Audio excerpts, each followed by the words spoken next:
And I have a last question. So in this session, in Webex session, I have logged in as guest because Okay. in standard way I could not log in. I can send you, I can paste the error message also, but does it make any difference? Okay. When you're able to log in, it asks for your name and the email, right? Yeah, So in that case, you have to give your online degree mail. In the email, you have to give your online degree mail. it's not working. I have a subsequent question to the question earlier asked. May I? Viral Jani here. Yeah, please go. Yeah. So, how can we cross-check whether we have entered with the student ID? So, in particular recommended case, I have entered my student ID as well as my name. So, it is displaying my name, but I don't know how to check from the Webex. I'm just exploring all those things, but if anyone can help me here quickly. Can I quickly share my desktop just to show you actually what's happening there? It's giving the error message. Is that okay? Okay. Anyway, the live has been started. Okay, thanks. We will look at I'll this listen in time. Thank you. operational up. Yeah, things at the end. Okay. Yeah.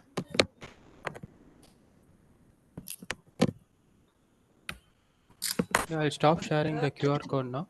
Nalini can take forward from here. Yeah, sure. Yeah, sure.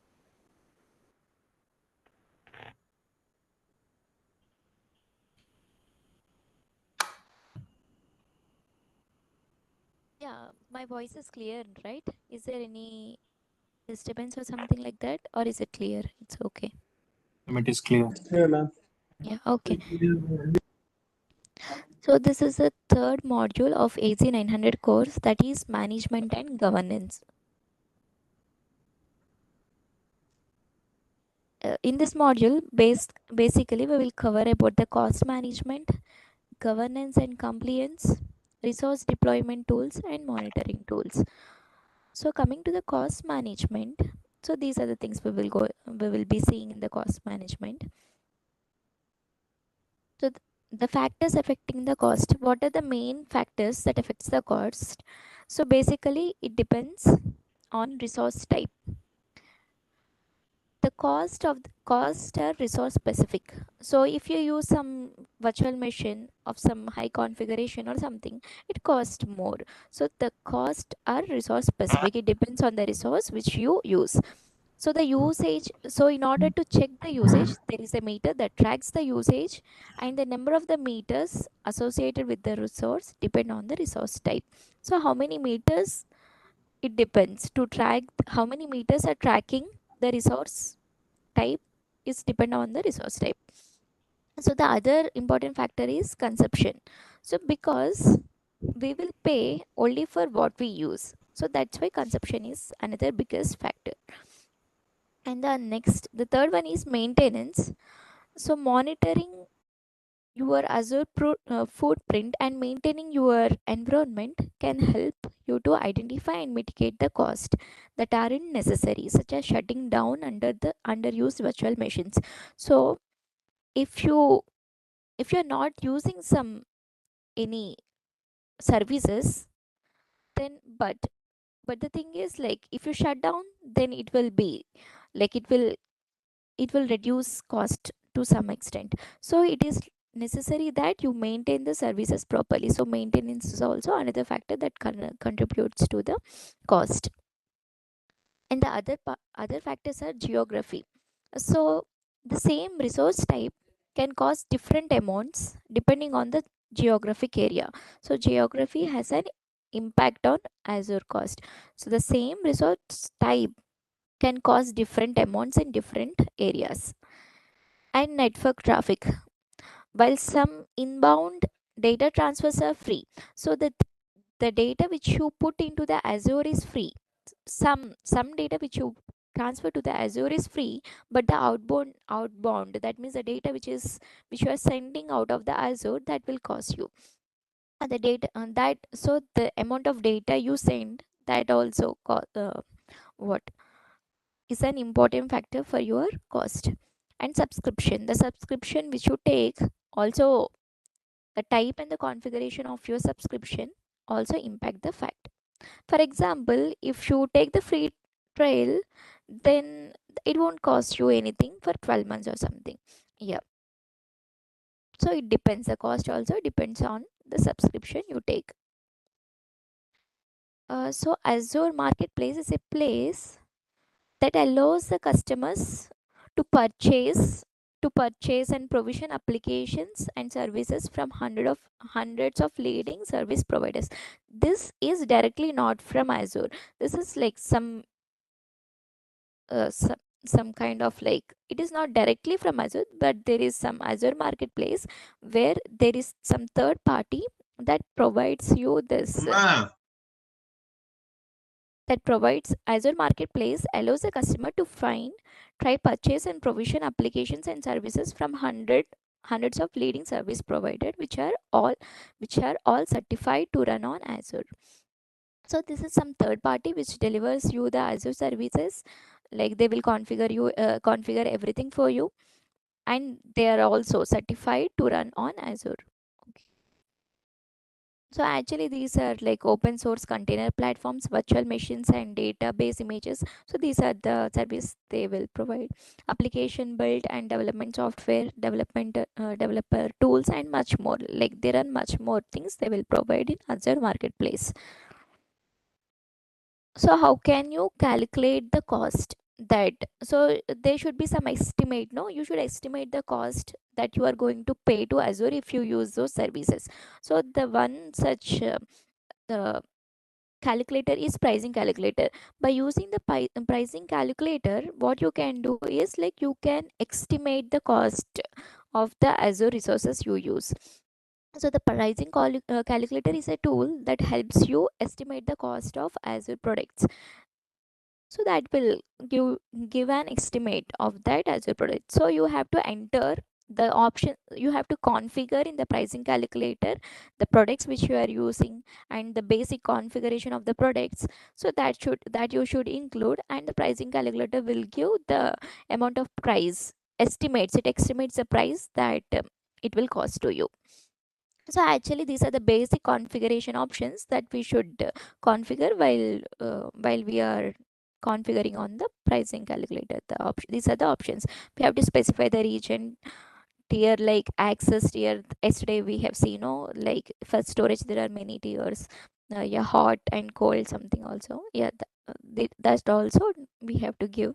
And billing options, like yeah, for the billing there will be some options that also we should provide. Yeah, these are all other options you should configure while you are configuring the pricing calculator fields, and it will estimate the price that you have to pay for the Azure services. So this is not required. Yeah, there is another calculator which is called total cost of ownership calculator. This is like, this will estimate the cost savings you can realize by migrating to Azure. So if you migrate completely to Azure, how much amount you will save? It will give that estimate. It is a tool to estimate cost saving you can realize by migrating to Azure. A report compares the cost of on-premise infrastructure with the cost of using Azure products and services in the cloud. So it will compare the amount you will spend in on-premise infrastructure, and it will also compare this on-premise infrastructure cost and the cost you will pay for Azure services. It will compare, and it will give the amount of savings you will do by if you migrate to Azure. It will do this is pricing calculator. Cost, this is like total cost of ownership calculator. Previous one is pricing calculator, where it will give cost estimate, like how much you have to pay for Azure. This one it will give this one will give how much you will save if you migrate to Azure. This is also not necessary. Yeah. So we have seen, no, the important factor is like management. You have to manage, right? uh, uh, the resources which you are not using, if you shut down, it will reduces the cost. So yeah, this is one kind of management. And the other things are like, so you can set alerts. You can set budgets also. So like if it exceeds, if whatever the services you are using, if it exceeds the budget, then you will get some alert. So there is kind of, you can set these alerts, and you can you can set your budget. Like you can fix a value for your value, like let's say some $100 or something, and then if that exceeds that limit, then you will get some alert. And then if you wanted to increase the budget level, you can increase that, or yeah, or if you want to stop, you can stop that also, you can do. This is like this comes under the Azure cost management and alerting also. So if you have, okay, if you have kept a limit for daily usage, like you wanted to use only this much, you can set the limit. That alerting messages also you can um set. If that cost exceeds the limit, then you will get the error message. And there are some recommendation, default recommendation, you will get the subscription they also will recommend, so that you can see which subscription will be better for you. Yeah.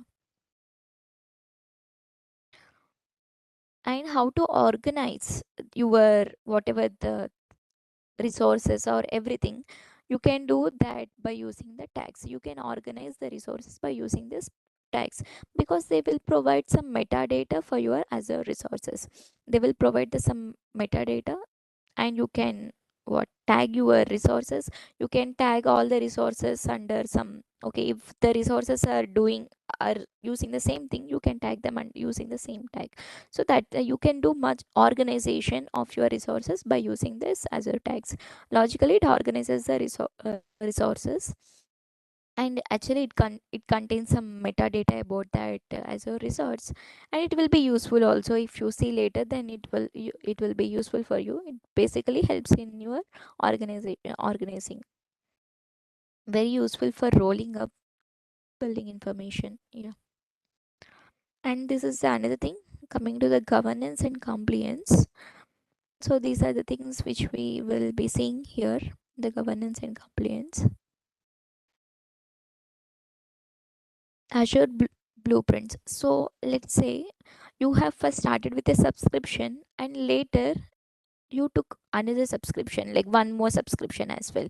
So previously you have configured all the required thing for that subscription, but later you wanted to scale up those kind of subscription for that new subscription also. So Azure blueprint helps that. It makes it possible for the development teams to rapidly build and stand up new environments. Development teams can quickly build trust through organization. So it will set all the configurations you have done for the previous subscription.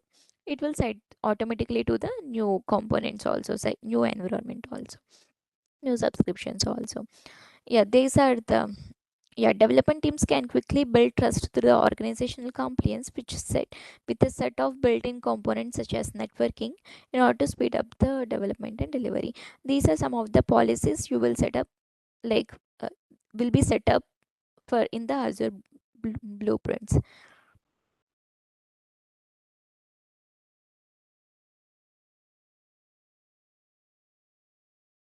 So the coming to the Azure policy.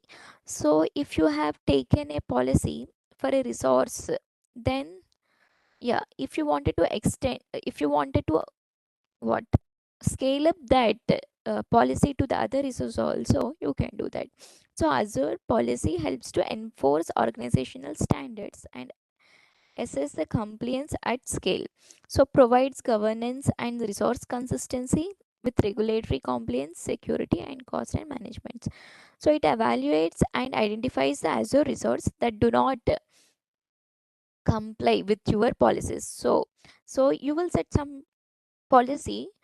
If some of your resources are like are not following that policy, they do not comply your policy, it will identifies that, and it will evaluates that resource and provides a built-in policy. So it will provide some built-in policy and initiative definitions. It will, the Azure policy will provide some initiate you some built-in policy and initiate you definitions under the categories such as storage and networking. For all this, it will provide some initiative definitions, starting definitions. So it will basically, in the Azure policy, it will identify the resources which are not uh, following the policy, and it will evaluate that resources. Yeah, it will suggest us also like what action should be taken. And one way, like sometimes we may delete our resource log or resources, or we may like change, update something which is not desired for us, so we can lock a resource also. So in the resource log, it will we can protect our Azure resources from accidental deletion or modification. Yeah. Manage logs at subscription, so we can manage the logs at subscription, resource group, or individual resource levels within the Azure portal. So we can log our subscription or resource group or individual resources. Yeah, these are the different types of the logs that are there. One is delete, and the other one is read only. So in the delete log, it is like you can modify, but you cannot delete the resource. You can update also, that means you can read the resource, you can update the resource, but you cannot delete. In the read only mode, if you logged your resource in read only mode, then you can read, then you cannot update, and you cannot delete. So this is one way of securing your resources. Yeah, that's all. Yeah, that's all. I think Krishnan, you can continue now.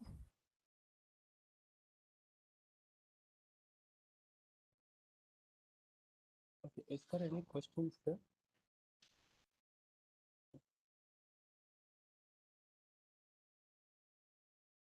If you have any question, please raise your hand. Please, Harith.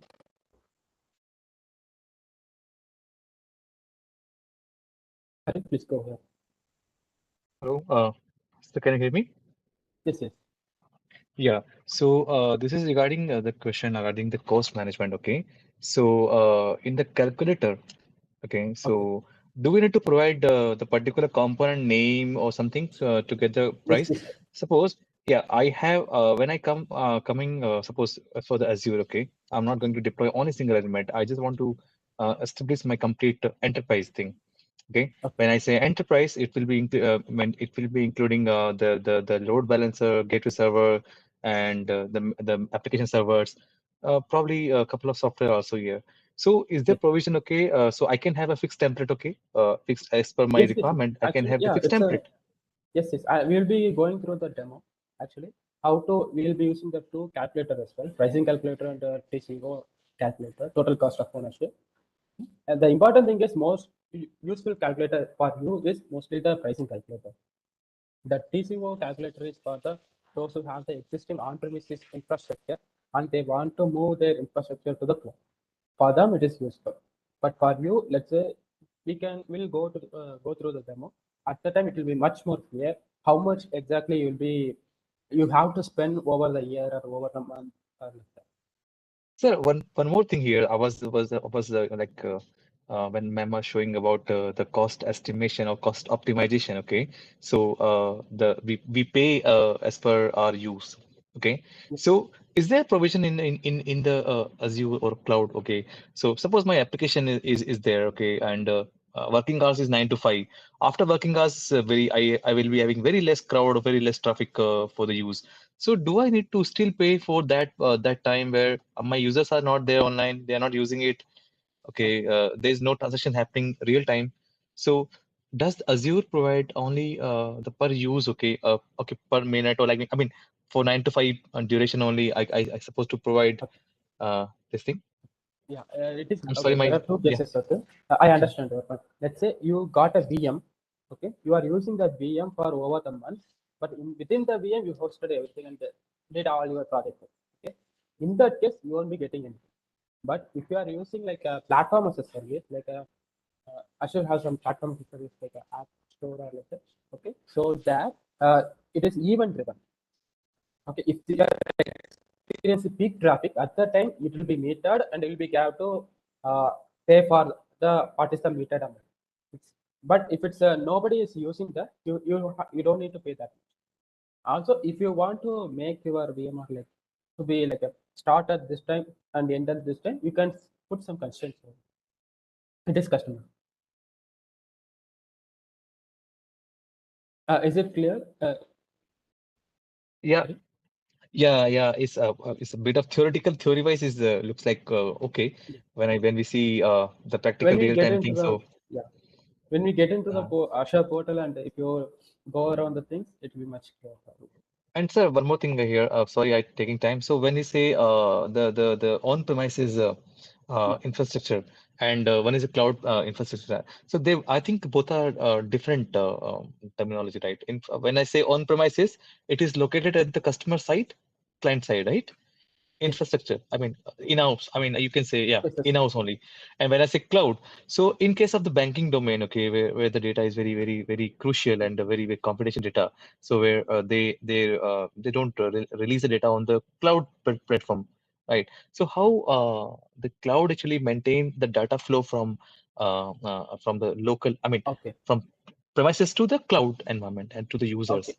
So yesterday we saw the public cloud, private cloud, and hybrid cloud, right? So let's say assume you want a private cloud, you can set up the entire cloud over your on-premises infrastructure. In that case, so whatever is happening, you have to maintain and all those things, but every data is kept within you. I mean, let's say if it's stated next to you, I mean, same organization location, so every data is located there. It is not going outside. So there are some policy, I mean, some restrictions to countries. You cannot take the country's data outside of the country. In that case, the region will come in handy, or you can place the your data on the specific region in the same country. That is one way of achieving this. Is it clear? Oh, yeah, Rajan. uh, Yeah. yes sir, it's clear. Yeah. We'll see the thing. Actually, sir, one more thing. I was trying to deploy the lab thing, so I was able to deploy all the five labs given. And while deploying the challenging lab, okay, so through web app, actually, we had to deploy the web app. So in that thing, for one site, US East region, actually, I was able to deploy the application. But somehow for the West region, I was not able to clone that particular the app. It was causing issue for my template. So my time was out actually, so I had to Okay, leave you out that can. You particular. have more than one attempts. For challenging lab, you have 3 attempts. You can try one more time. Yes, sir. So that thing is fine. We can go through the instruction. Everything is Yeah, fine, yeah, sir. yeah. But my main thing is how do we remember the terminology? How do I understand the terminology when we have the requirement? What to use? What to use? How to Okay. use? That is a main thing, main concern for Yes, me, sir. sir. Actually, the thing Thank is, you. you have as of now you have to understand the conceptual understanding. Okay, I mean, let's say if you want to do something, you need a VM, you need a database. Just forget about all the namings and everything. Just understand. Okay, you need a database to store all the real time. I mean, you need a real time database. So in that case, you can use the Microsoft Cosmo DB. Okay, you need some VM, then you can use this. You need to, let's say you are getting lots of PDFs and lots of files, so you want to store something, so you need a storage container. You got the point, right? So in that case, you have to think about it. When you go into the platform, you will understand what, okay, these are the things I have to do. It will become on more on practice. Let's say let's say start with the simple. When you see and get into the Microsoft Word for the first time, you don't know most of the things, right? The same thing. It is about the platform. The thing is, the conceptual things alone you have to know. That's the important. Yeah, it comes on practice. Can I ask a question? Thanks, sir. Yes, yes, Rajan. Yeah, so I have a couple of questions. So first one is like if I have to select the data center because data Okay. centers are across the globe, right? Yeah. And let's say like we are based out in Delhi or India, let's say. So which data center would be preferable? Indian data center or US based data center? That is first thing. Second thing, if let's say like if I select Bombay, let's say, or Noida, right? Rather than choosing US region, so then what would be the effect on costing? Let us That okay. I mean, with respect to cost, right? You can look into. We'll be going to the cost pricing calculator. That we can see. But with respect to latency, for your customer, right? It's always better to select a region which is nearby to your customers. Mhm. So let's say if you, even if you are in based on India, but your customers are in the Europe. So in that case, you have to put your resource on the Europe region. Let's say in case if your customers are in the India itself, you have to spread in like a, you can put it on multiple locations, multiple regions, or in some with redundancy, or in a single region which is like easily approachable for everyone. But if we have, let's say, like we have one instance only, so Okay. we cannot select multiple data center, right? Okay. So in that case, you have to carefully go on the logic. Which is most profitable from your side. Okay. Is And the yeah. hmm. And what are the possible ways to optimize the cost? Let's say, because sometimes like you were talking about price calculator, right? So it is visible to each and everyone, Yeah. but there are something which is not very transparent and clear. For example, let's say like as a company, if I pay for entire year, Okay. so probably they'll be giving me discount of 30%. Oh yes. Yeah, you have like a yeah. If you have a continuously you are using for 3 years, 3 years, 5 years, you'll be getting some huge discount. Yeah. So where, Yeah, that will be included in the it's- pricing calculator as well. so that is not given in the pricing calculator, right? Yeah, that is given. For 3 years or lock-in period Yes. thing. Yes. Yeah, we'll go through the walk through the pricing calculator after Okay. the next. And one more question. So you Yeah. were talking about controlling the traffic related thing. So let's say like sometimes traffic is low, especially in the night, late night. Yeah. So what to do, like run some script, right? So that we won't be using much resources, so that our costing will be less. Correct? Yeah, it depends on the service you are getting. If you are using a VM, then if you, generally VM runs all over 24/7. Okay? So that is what VM does. But you can stop and continue the VM. But if you want your traffic is only at the peak time, you can go for the Azure functions or like that. That is like an event-driven service. Let's say it's based on it triggers something triggers one function, then something will be processed and got given as a service. Let's assume you are converting some documents. Okay, so you'll be experiencing peak traffic only on the data. So in that, it's more like an event driven. It is, you have to go through a cost details, and you have to go through convenience and everything. There is a thing called cold start. Mhm. Cold start is like a, let's say you don't have any request for a certain amount of time. Then the first request, when you get it right, that will take like a 5 seconds of time. So is I it mean, 5 seconds some amount. I'm saying it will take surely more time than the subsequent request. no, no, got it, got it. Yeah. So is it applicable in case of a load balancer also? Let's say like we have multiple servers. So at peak time, resources consuming multiple servers, but at the, I mean, load traffic time, for example, at night, especially late night. Then you'll be. I mean, in that case, you most probably will be increasing the instances as well, right? No, no, I'm talking, Uh, yeah, or increasing the RAM. yeah. Not the, I'm not saying you can increase the. You will be scaling horizontally, not vertically. Yeah, horizontal. Let's say yeah, if let's say in the I mean like a container based application. Okay, so in the peak traffic, the container, because you can, it will be like a, in normal traffic it's a 10 container. The peak it will be like a 100 container, like. So it is GUI based or it is script based? How it happens? You can use the same, I mean you can do okay, we'll go through the next, I mean we'll go through like, you can use the CLI interface, you can use the Azure portal, and you can use the Azure cell as well. Okay, okay, all right. We'll go through the next topic. After that, we'll go through the walkthrough of a pricing calculator, and we'll take on the next topic, question Q&A.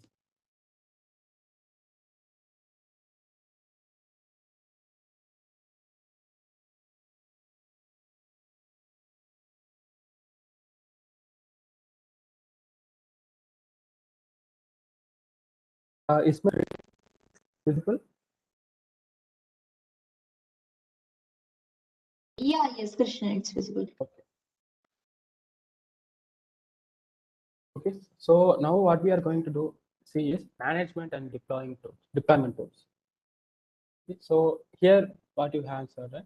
So you have the Azure portal, you have the Cloud Shell, and which includes the CLI and PowerShell as well. Then you have the Azure Arc. Then you have the Azure Resource Manager and ARM templates. We'll look into one by one. So Azure portal is straightforward. You have done your exercise. So whatever the portal you have seen, that is the Azure portal. So that's a perfect GUI. There's one shell called Azure PowerShell. You can access it on in any Windows machine as well. I'm not sure about the other operating system compatibility, but you can go to the cloud. You can use the cloud shell anywhere. You can use the cloud command line interface also, irrespective of the operating system. Cloud shell is available on the let's say if you want to be too much productive about everything, then it's better you use a CLI. You can use the cloud shell also. So the cloud shell is embedded in the portal itself. So maybe you have used the Azure cloud shell for creating the VM and giving the network access in your previous labs.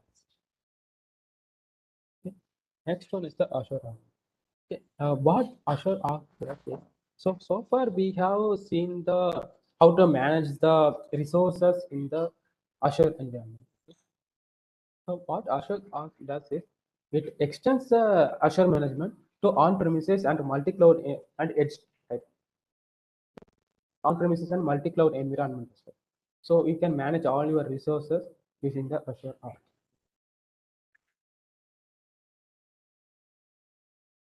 So it's a sample illustration of how things are going to. So you have customer. So you have the Azure Arc to manage everything. Something on the Azure Research Manager, Azure Resource Manager. These are the components there, and here are the your local manager. You can extend the functionality of management to both the premises. Okay. Next is the Azure Resource Manager. Okay. This provides a management layer to create, update, or delete any of your resources in your Azure subscription. Let's say if you want to create a VM, delete a VM.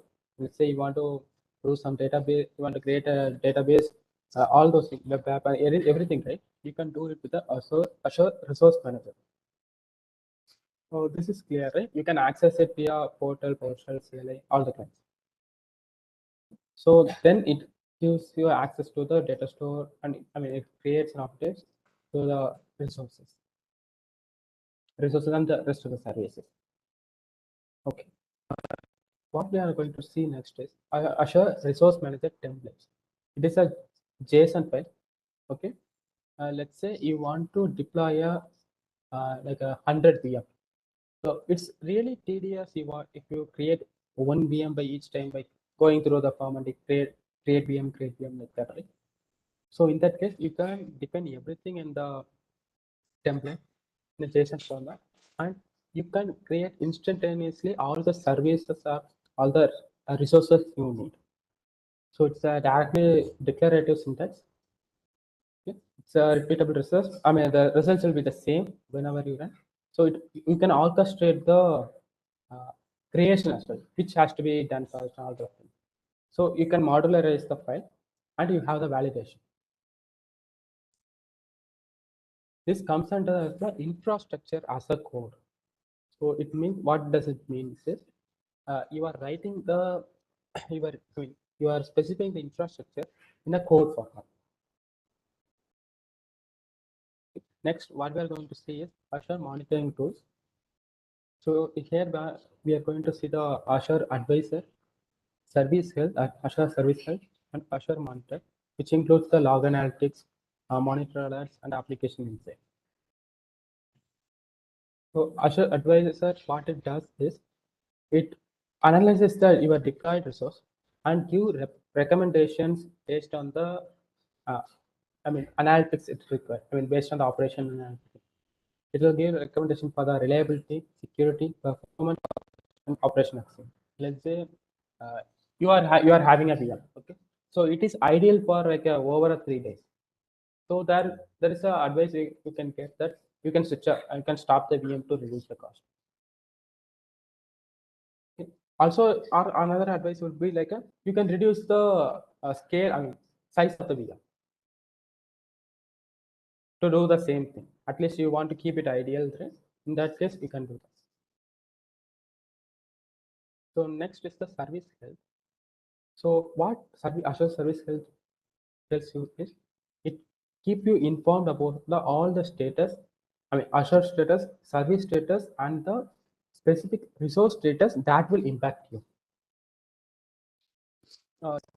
If you are in the Azure status, right, it will give you the health status of all the regions.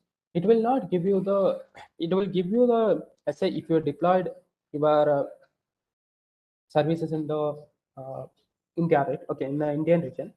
So then you'll be getting only the service alerts for the wherever you have deployed.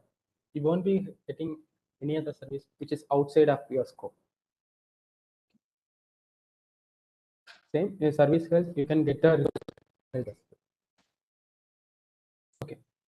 Azure Monitor. So what Azure Monitor does is it collects and analyzes the telemetry data from your service, I mean the cloud resources and your on-premises environment as well.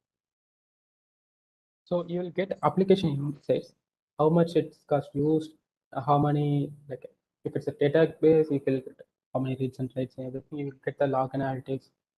I mean, you can get the peak traffic and all those things, and you can specify some alerts as well. You can do some trick, I mean, some function.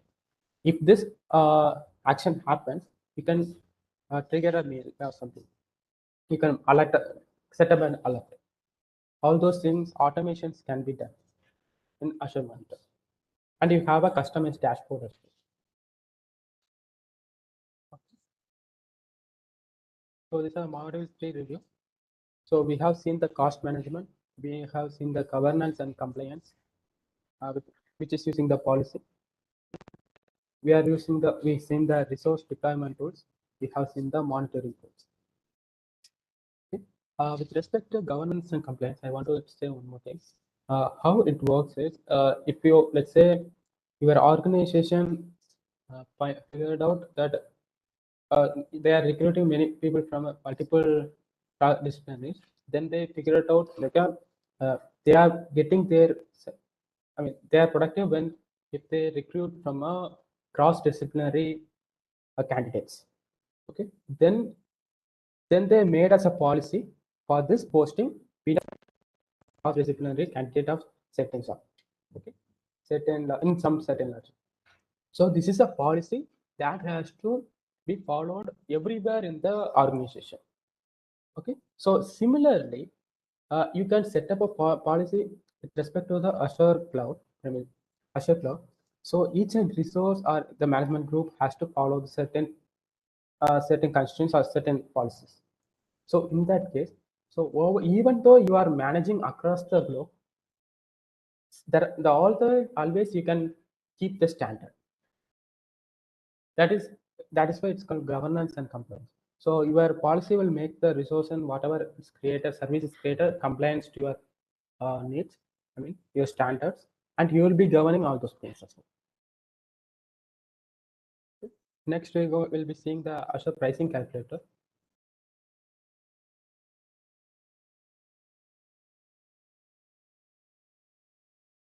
Okay, this is the pricing calculator. Okay, even if you search it in any search engine, you'll be getting the website will be azure.microsoft.com, then the en.in pricing calculator.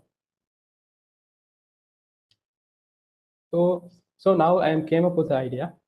So I'm going to do, I want to deploy my project in a virtual machine. I want to keep it as in a small footprint possible because my project is not exposed to the huge volume of the customer base. Or say I'm still in a development phase. So my use cases are, I'm collecting some, I have some forms. So I'm collecting some like files like a PDF or image or something. So I have to store those. Also, I want to save some user information. in a database. So I need a database. So I want the database to be expanded as soon as possible. So what I'm doing is I'm going to use a NoSQL database. So three things are clear. I need a virtual machine. Let's say I'm going for a simplest thing. I'm going for a virtual machine. So I'm using a virtual machine. So I need a storage containers and I need a database. So here we can see. So if you see the come down, you can see all the billing information here. So already I put some things. I want to delete those things. Okay, nothing is there. So I want to give a virtual machine. I'm clicking it. It's ordered. Okay, it will be added down. Then I want a storage account. I can go to storage. Within the storage account, I can create a blob storage and all those things. Okay? And I need another database. I'm going for Cosmos DB because I need a NoSQL. We have multiple other options also.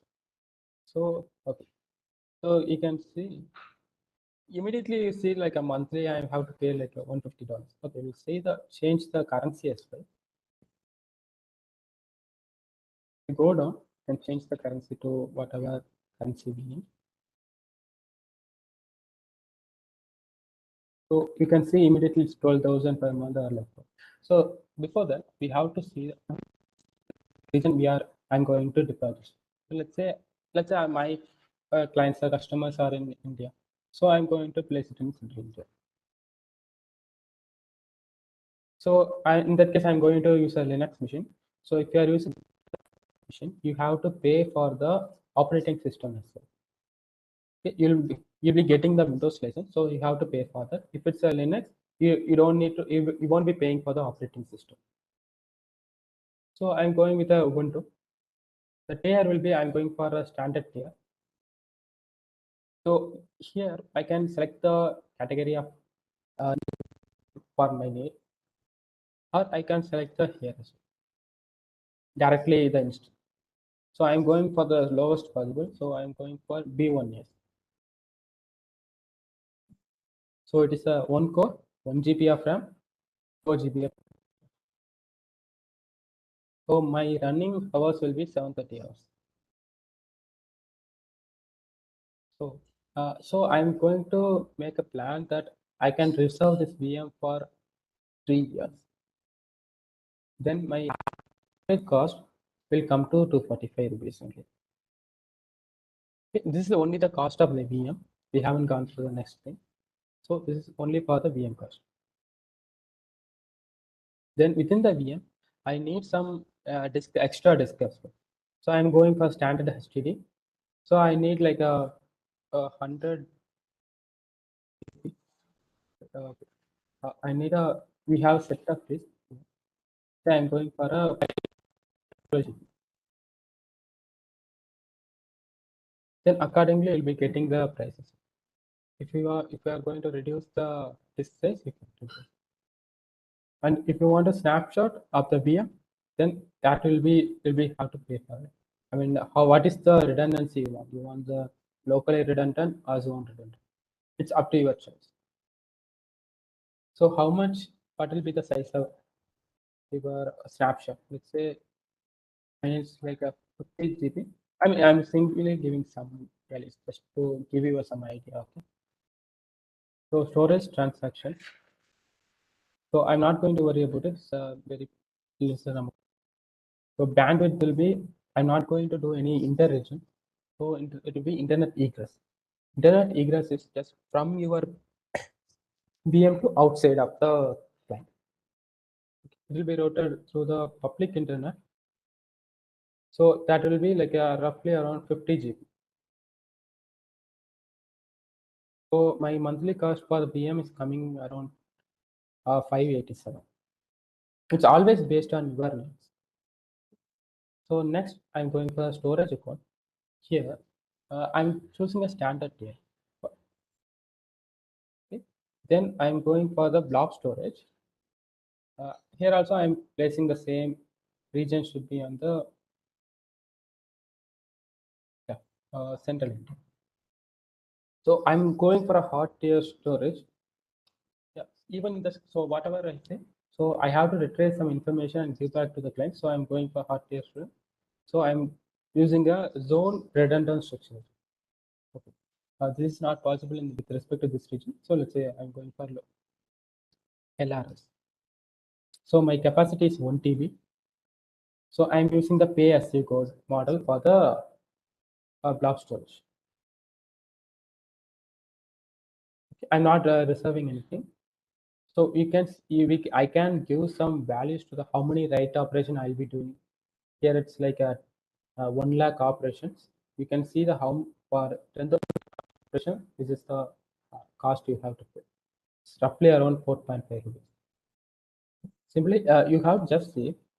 You can see the cost will be higher for write and listing and create operation.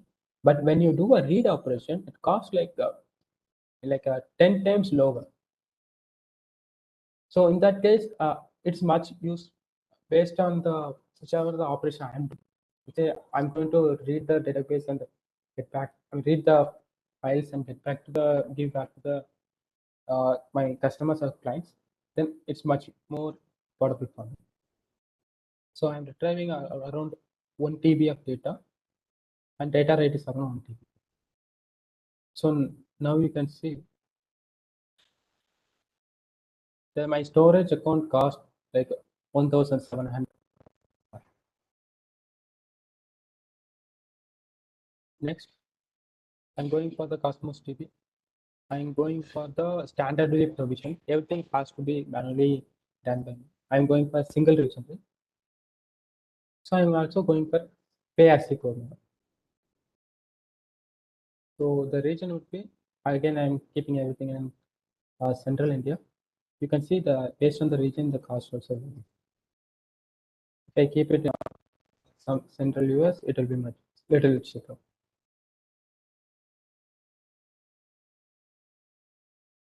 The transactional storage, I'm going to store like 10 GB of data. If I want any analytical storage, I'm using that as well.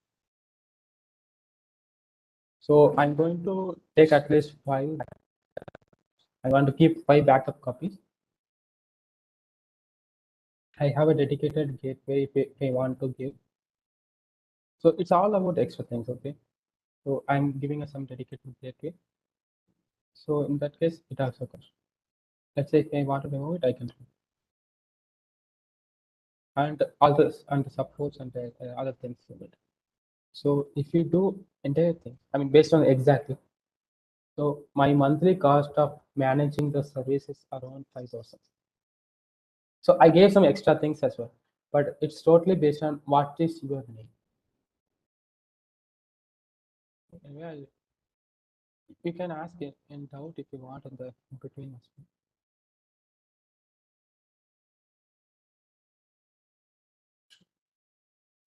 You can unmute yourself and ask it.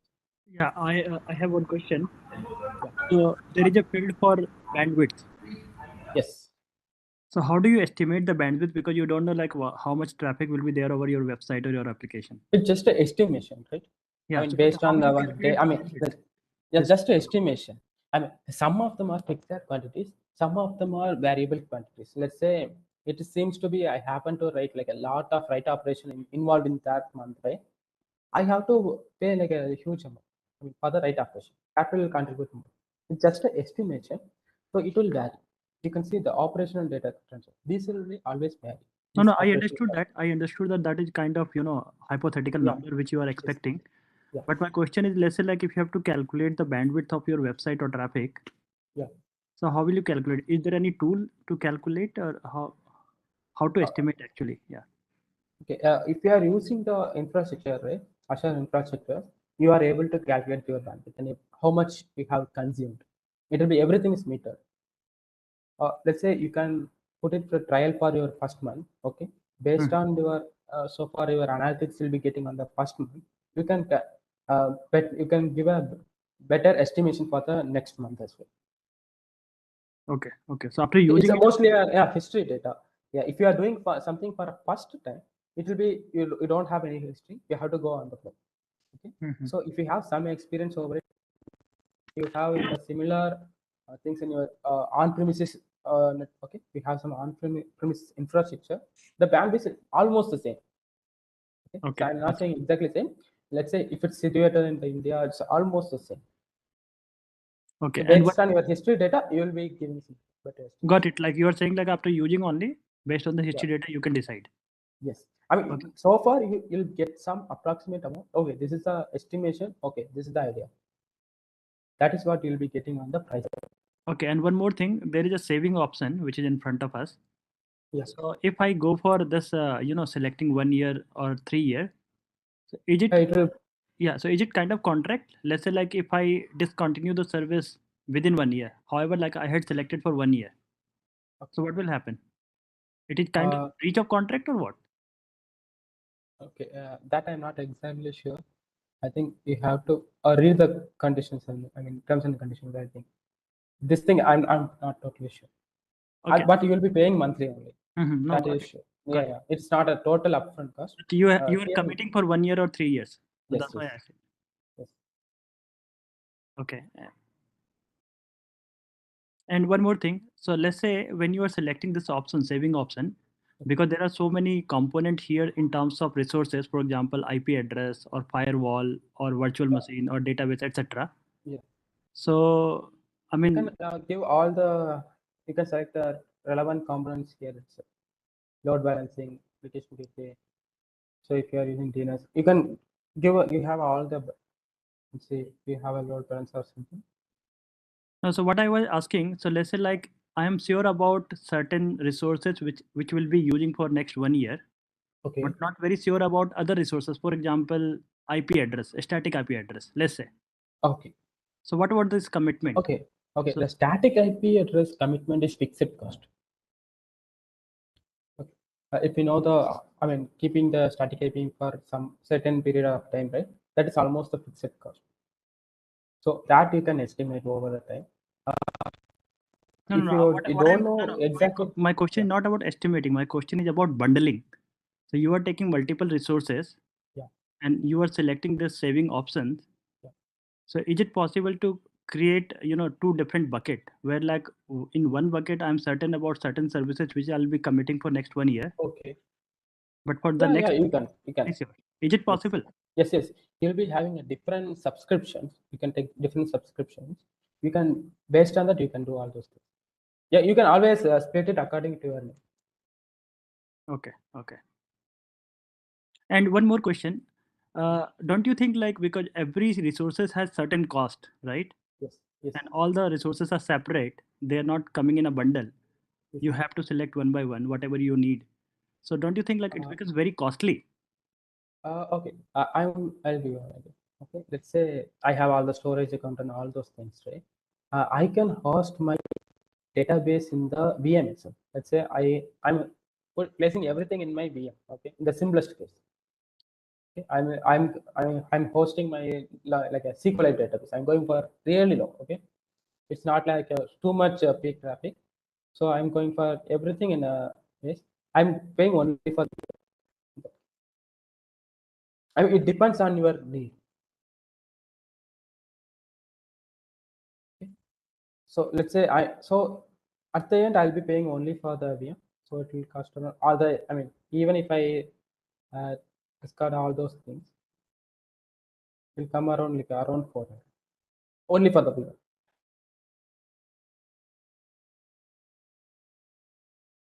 The thing, the greatest benefit of cloud is the scalability and elasticity.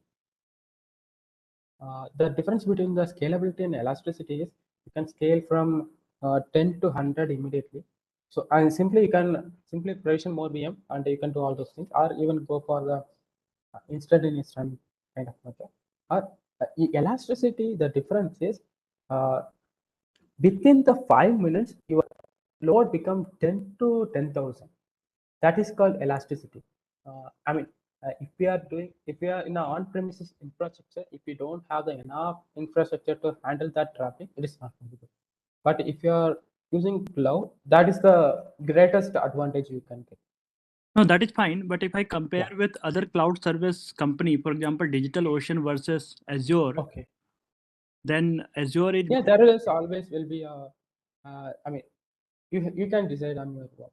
I mean, various cloud provider will be giving a different cost. Okay, so it's based on the durability and everything based on your needs. You have to make a logical decision for yourself. Yeah. Hmm. Okay. Hello, The thing hello, is, sir. let's assume, yeah, this, Yes, sir. Sir, okay, the question is clear. So can I ask question, sir? yes, The yes, question? please go. Yeah, Yeah, sir, as just now he has raised question. Okay, so we have multiple parts of multiple component actually. Okay, yes, different server, different component, different RAM, yeah, database component, multiple layers of component, and each yes, each component is having the separate billing. Individual billing. Some components are the billing as per the per hour. Some are yeah, as per the per week. Like storage, suppose it's a cold or hot storage or like some yeah, deferred storage, they charge yeah, accordingly. They're different. The scale is different for all of them. Monthly, weekly, yes, hourly. yes, So as a administrator of the Azure or the cloud as an administrator, how they have manage all this component of okay, together, because just taking in case, suppose one component is like 1 week, okay, after 1 week the okay, price will be different, okay, and I forgot to check the price, and after 1 week, if I miss this thing, the price will be shoot up, right? I mean the cost will be okay. higher. This kind of pricing, right? That will be informed to you. I mean, uh, changing dynamically immediately. So if something is a major change or like that, you'll be informed all the time. Okay? Yeah, sir, but sir, So but if as a user, you'll be informing one another thing. don't. If you worry about the cost, right? You can fix some limit. Let's say you crossed. Okay, you are on budget. It's cost like it reached 5,000 or it reached 50% of the 5,000 limit. You can get an email. I mean, you can set up alert to. I mean, you can adjust things. And one another thing I'm saying, it is based on the like I mean physically able thing. Okay, it's based on the design. So let's say assume you are a house architect. You are architect of your some houses. Okay, in the over the year, you have to design the house based on it has to susceptible for rain. It has to be a ventilated for the even in the summer season. So you got to take care of all the aspects, right? Same thing when it comes to cloud, it is called a cloud architect. Okay? You have to design your infrastructure in a way that it is very much optimized for your organization and in a more profitable way as well. And at the last minute, it's all about scoring. We're all just That's dying why to see you it can go right into the please corner. mute.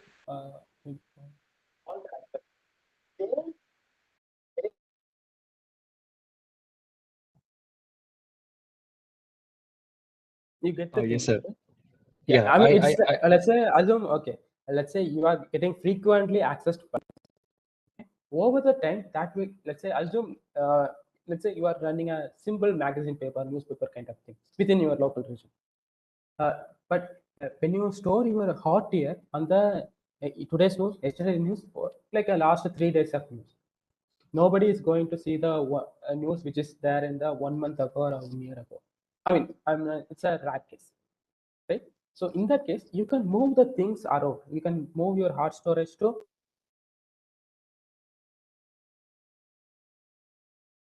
that way. You can save spaces.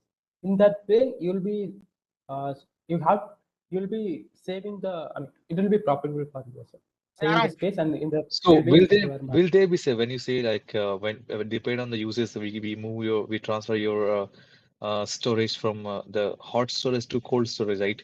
Depend on the Yeah. uses. So is Yes. there any automation, because it's not Yes. is physically it's not feasible to Yeah, it is automated. It can yeah. you can do all the automation in the cloud. Yeah, one more thing, sir, here, like when we talk about the individual pricing, okay. So don't you think like when we purchase a server, everything physical server we purchase, okay, it's a one time investment. Okay, Yeah. we have the full control. We have everything. One time investment we have everything we have under control. In case of Azure or cloud, okay, everything we have to purchase. I mean, it's our rented service. Like, it's a rented Yes. service. After paying this much amount, also nothing. We user, I mean, the people don't have the control or the ownership on that thing. So if you keep on pending, you suppose you pay for after 3 years. Okay, that up to 3 years price is same as, I mean, just try to get my question, okay? After 3 years, the price of whatever I have used in the application is same as the same. It would be same what if I use the physical server service. So after 3 years, it will be become costly, right? Because if your total price, okay, after 3 years is more than the physical server, if you have would have maintained the physical server, in that case, the Azure thing will not. I mean, the any cloud. I'm not talking about Azure. Any cloud Okay. solution will not be, I mean, reasonable. What to say is cost effective. I mean, I'm talking about a cost Okay. effective way. Okay. After 3 years, Okay. okay, if you don't choose the purchase services, you have to leave the services from them. Ultimately, in the end, you won't be having anything. But it won't happen in the case of when you purchase your own servers, own machines. You have your own team to maintain those things, whatever things are there, manageable. So the robust technology, old technology, I think that's we still have Yeah, it chances, sir. depends. Yes, yes.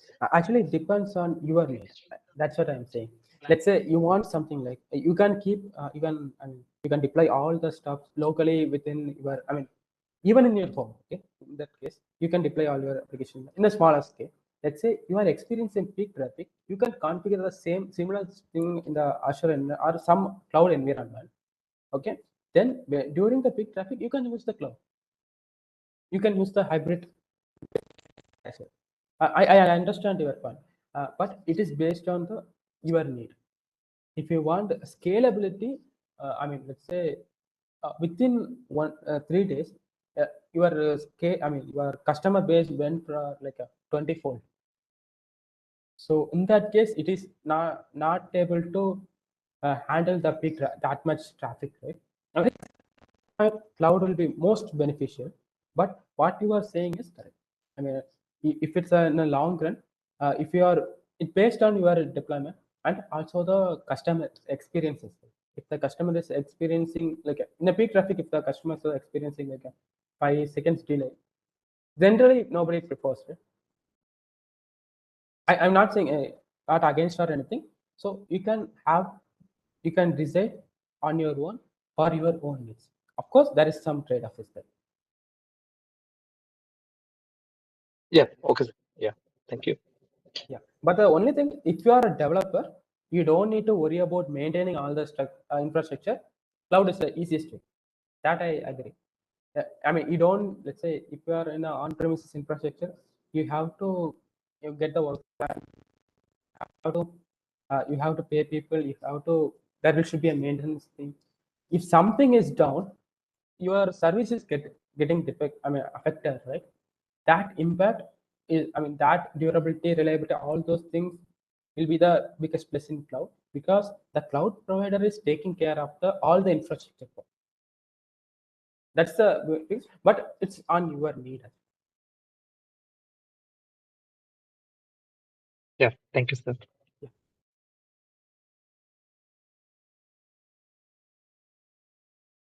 Yeah. We'll go through the next calculator as well. It will be much useful for somebody is using an on-premises infrastructure and want to move their infrastructure to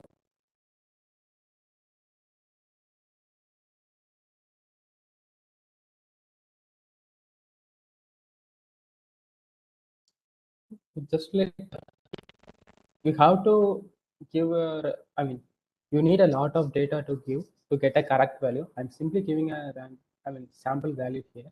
Assume I'm using a multiple, I'm also the operating system. I'm using some 10 Windows VM, all the things. I'm giving some random data, assume like that. Okay. Also, I have some Linux servers, I mean, physical servers. Here I'm using Linux. I have like a 10 servers and select some CPU server. And I'm going with the default. There are some database I'm using like a Microsoft SQL server, SQL database, like that. And storage. I'm going with the default. Networking, 50 TB of bandwidth. the destination region map, and let's say in central India.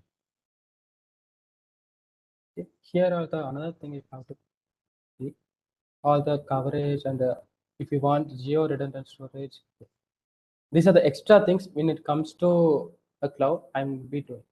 And here the storage cost, I'll change it into this. Okay. Every value I can manually give, hardware cost, software cost, electricity cost, but we need the data. But generally, all the organization will maintain this kind of data. So that it will be finally it is the estimate which is given if you move to the cloud. I mean, in that case, it's Microsoft Azure. For the 5 years, I mean, it is based on the data given. Okay, it is data given, you will be saving this much. Okay. So the things which I have selected is a huge numbers, so that will be vary based on your needs as well. So you can use this calculator.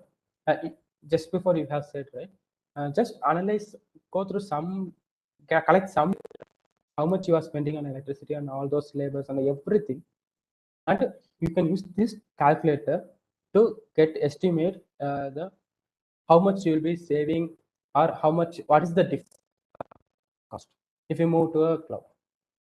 Of course, there are some things other you are renting out the service, that I agree. It is it tells only about the cost, so it will give the detailed report of everything. So we'll be getting the entire detailed report. If we give the most correct clean data, you'll be getting the clean output as well. So it will be more useful for somebody using already existing on-premises infrastructure. So that it affects them.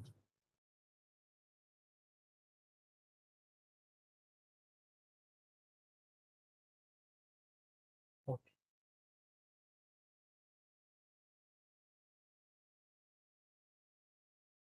These are the two things I want to share. I mean, this calculator and pricing calculator. Based on your request, we can go on further as well.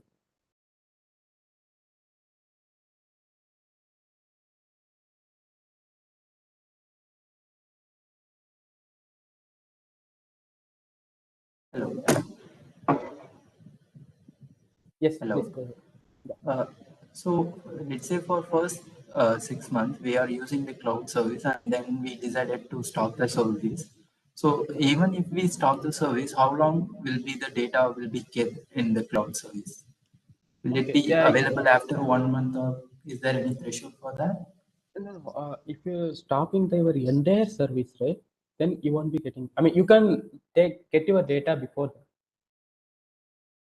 Okay, and the bandwidth charges that may be applied. I mean, how much data you are extracting from.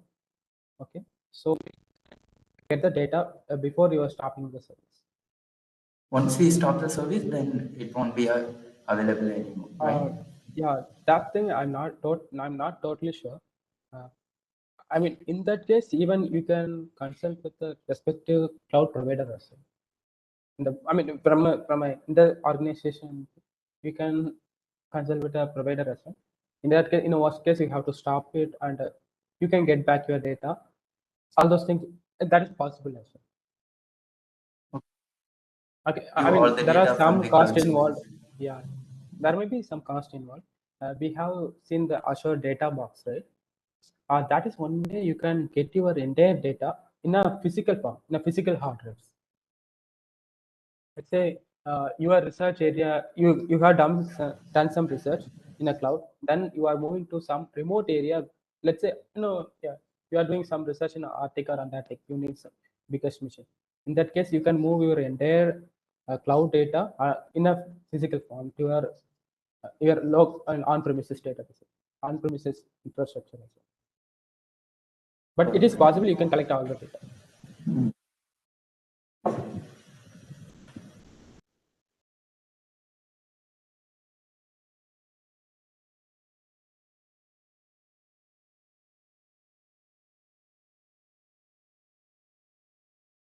Rajan, do you have anything?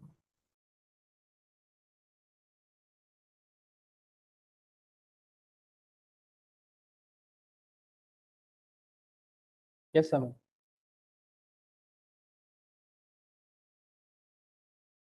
My question is the last chart you have shown in the price comparison, right? So my question. Organization comparison, right? Yes, yes, you are audible. So my question is the price comparison you have shown when you choose Azure and when you does not choose it. So Yes. what are the reasons that some organizations choose to actually owning the physical infrastructure and maintaining them instead of choosing any cloud-based services? Okay. One major thing is one is like data regulations and all those things. Okay, the organization is more concerned about the data, so they don't want to. It is they don't want to go outside of their premises. That is most of the reason. Let's say if it's a some defense project involved or like that. Okay, any government project involved. Doesn't matter how much it costs. The government wants to keep the data and everything within the. It's a highly confidential information, right? In that case, I mean, the organization prefers the local on-premise.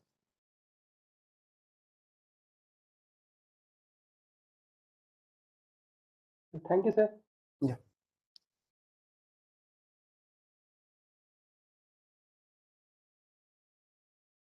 So how many challenges lab we have to do? The challenge labs are optional. You can do all the challenges labs if you want. Sir, Abhijit?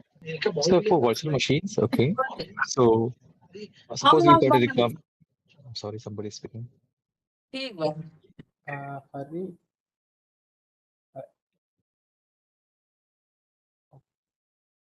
yeah, Yes, please. sir. Can I speak? Yeah.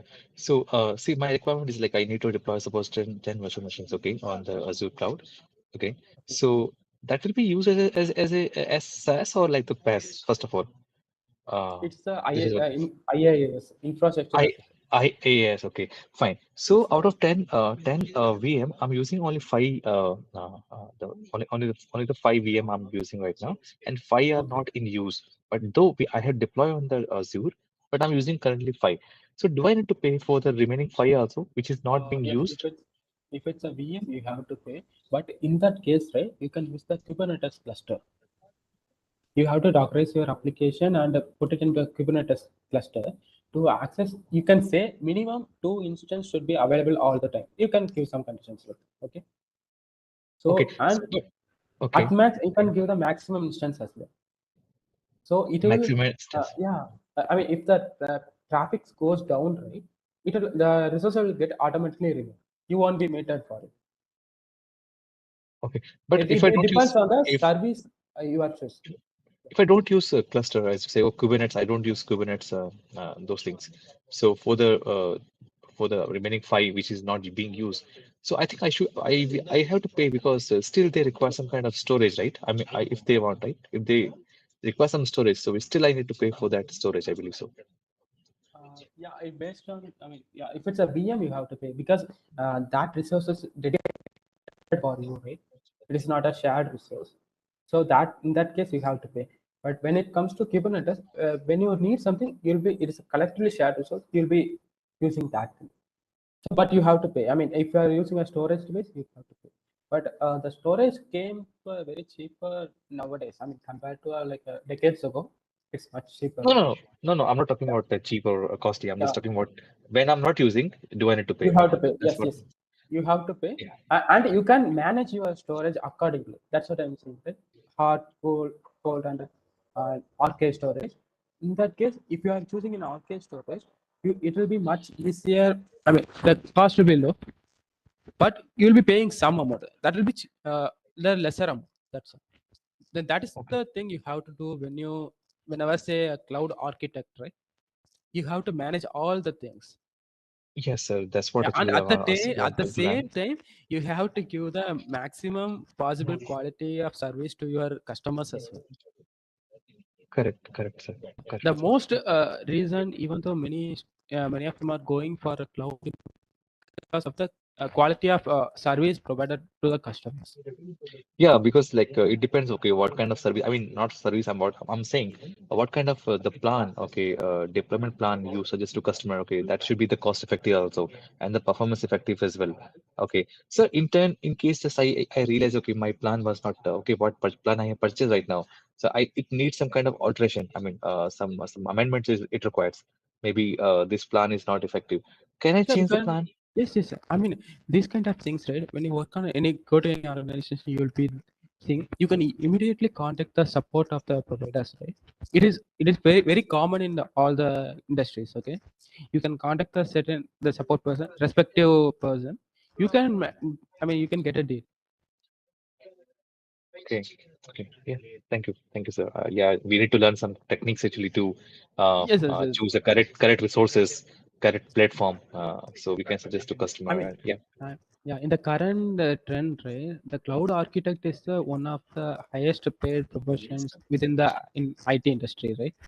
That is the reason is why this is this. They are responsible for all the things. I mean, even if they missed out some things, it will take. I mean, it will consume a lot of cost, right? Yeah, So that's at what. the So end, that's my intention. they are one person who's very much responsible for managing the company's resource. Yeah. Yeah. Yeah, that makes sense, sir. Thank you.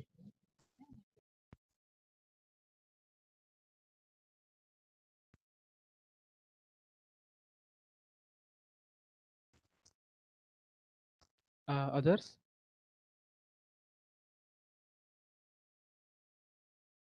Okay. If you want to go and practice the labs, right, you can go and practice at the same time. I mean, you can keep the live stream on. If you're facing any doubts, you can come here, uh, ask here. We'll try to sort it out as well.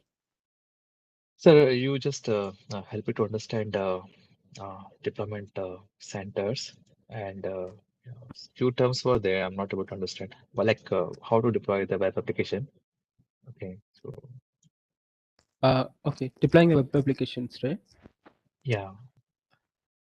I mean, the terminology we use is the deployment centers and also how they are related, how they are, Okay, you stored, want the, how I they are, mean, yeah, the flowchart okay, kind of flowchart. practical Okay. approach, right? Yes, exactly. How things works, right? Yes, sir. So Correct. generally we deploy some application. Let's say I will take the platform as a service.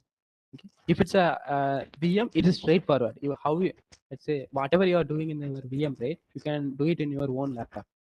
There is no difference.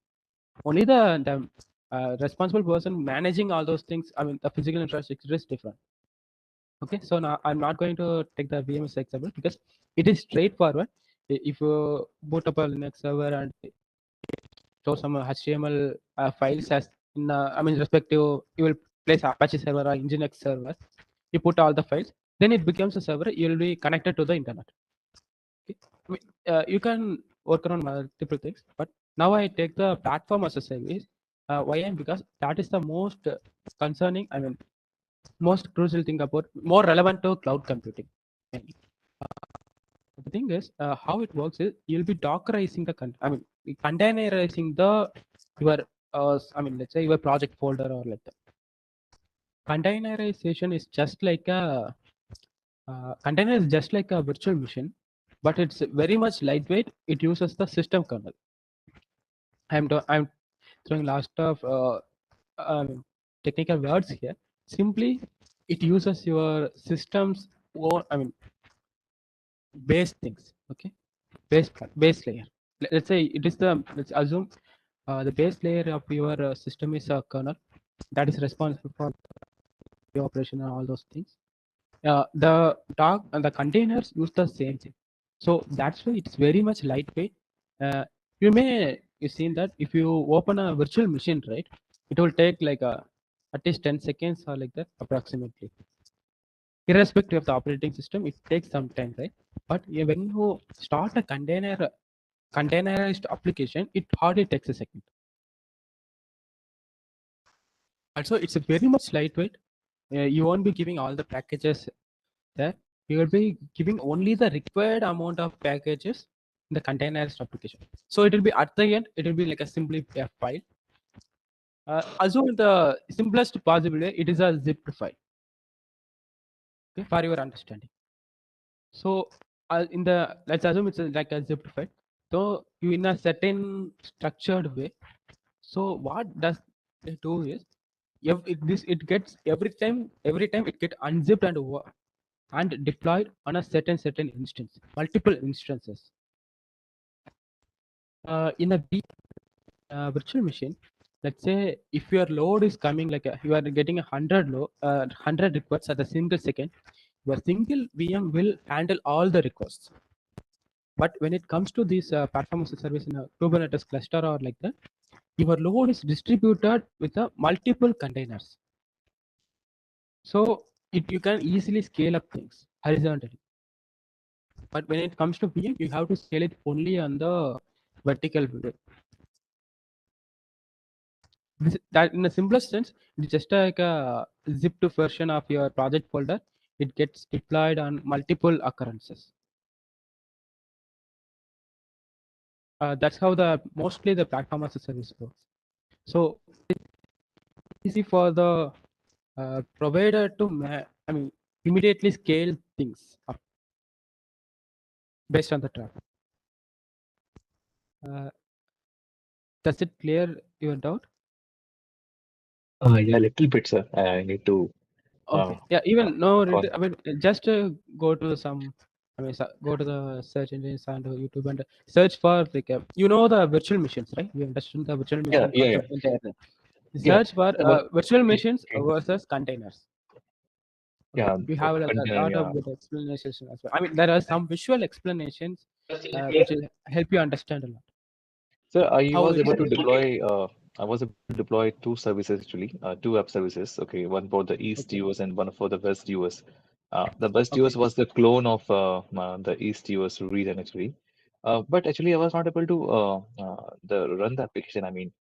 There was a ASP page given there. Okay, so for one of the application, okay, East Coast application, I was able to deploy the application. Okay, whatever code Okay. they given, right?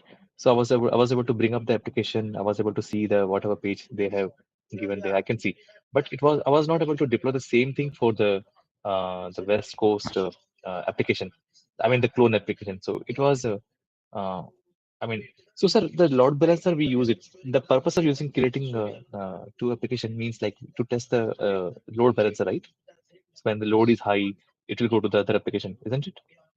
Yeah. Based on the Yeah. regions as well. So Yeah. To can't we deliver do the. the same thing? Can't we test the load balancer on the same one application only? Suppose I have one application, can't I do the testing on one application, sir? How do I do the testing on the one application?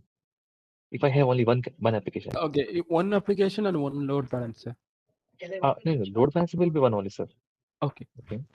One load balancer can Do work on that. the one application also, right? Yeah. Okay. So you can do that. I'm not sure whether a challenge exercise of similar is there or not, but you can go to the Azure getting started, which is right. You can grind around all those things and you can do that actually. But I'm Because not really sure. Yeah, but it I is mean I possible. mean yeah, because if I how can I increase the loads actually, the traffic Okay. load? Okay, I'm only single user. I have one application URL. Okay, I try to Okay. get it in. Okay. You want Yeah, to give multiple requests at the same time, right? yeah. So, Similar thing you are because asking. So okay. that's So how load balancer will work, one right? way of achieving the things is you can, if you are comfort, you are, of course you know Python, right? There is a common called threading, multi-threading, not multi-processing, multi. So if you use multi-threading, you can send like 100 requests within a second. Okay, then Okay. how do I monitor, sir? How do I monitor that? Okay, these many requests came and this Yeah, is being yeah. That distributed will to. be, you can monitor from the Azure portal. How many requests came and everything. Based the services you have deployed, right? How many requests came and all those things. You can monitor. If you are in a VM, right? You can monitor the logs as well. Always as any service provider, right? There will be logs. You can see the logs and how much time it takes and all those things you can calculate it. Okay. Okay. So, sir, when I deploy the web application, okay, Yeah. suppose I'm deploying one web application. So, is it not possible at the time of deploying the web application, I can mention, okay, deploy this application for these many reasons in one shot only. not like I need to go through entire process for each region actually, sir. So I mean, is there any provision in the Azure where suppose I'm Okay, so deploying an it's like application? Yeah, everything is multi-environment. a predefined, right? And it's not predefined. When I for every region, I need to go through the entire processor. Okay, like deploy the server, whatever container Okay, we have to I agree. define the I mean, plan, everything. that's what There I should be said, right? provision. Yes. That where we should there must be a provision. Okay, in one shot, I should be able to deploy application for multiple regions. Sir. That's possible. I mean, that ARM template I have said, right? That is like a template. I mean, you can. It's just like a creating a multiple instance in multiple location and everything, right? But that, So that, you that can. but Sorry sir, to values will be interrupt. different, right? Hello. Yeah, you have to Sorry. configure accordingly. So Sorry to everything interrupt. automatically is. Sir. Is Yeah, there yeah. any slides left over to cover, or will it be a Yeah, the questions slides are and? over. You can, yeah, you can practice. Go to the I labs mean and that practice AR yourself. and Yeah. Sir, can I but ask like one a doubt, sir? template. I mean, you can. It's just like a creating a multiple instances locations. But that So you doesn't. can. Excuse me, Alahamai sir. Deepa. Yes, sir. Yeah, it's me, sir.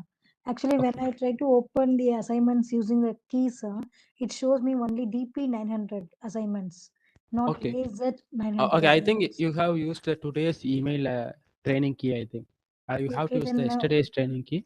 I mean, you can simply log in using your account, just like if you used yesterday, you'll get back to the AZ900 course. no, sir, I didn't get it. Yes, sir, how can I log in, sir? Okay, just log in using yesterday. You have created the Microsoft account, right? You have given one Yeah, email and everything. So Teams. within In that, you Teams, can I have created, sir. not in Teams. In the register with the training key, you have given some details, right? Mm, Yesterday, have you done the yeah, labs yesterday? yeah, I did, sir.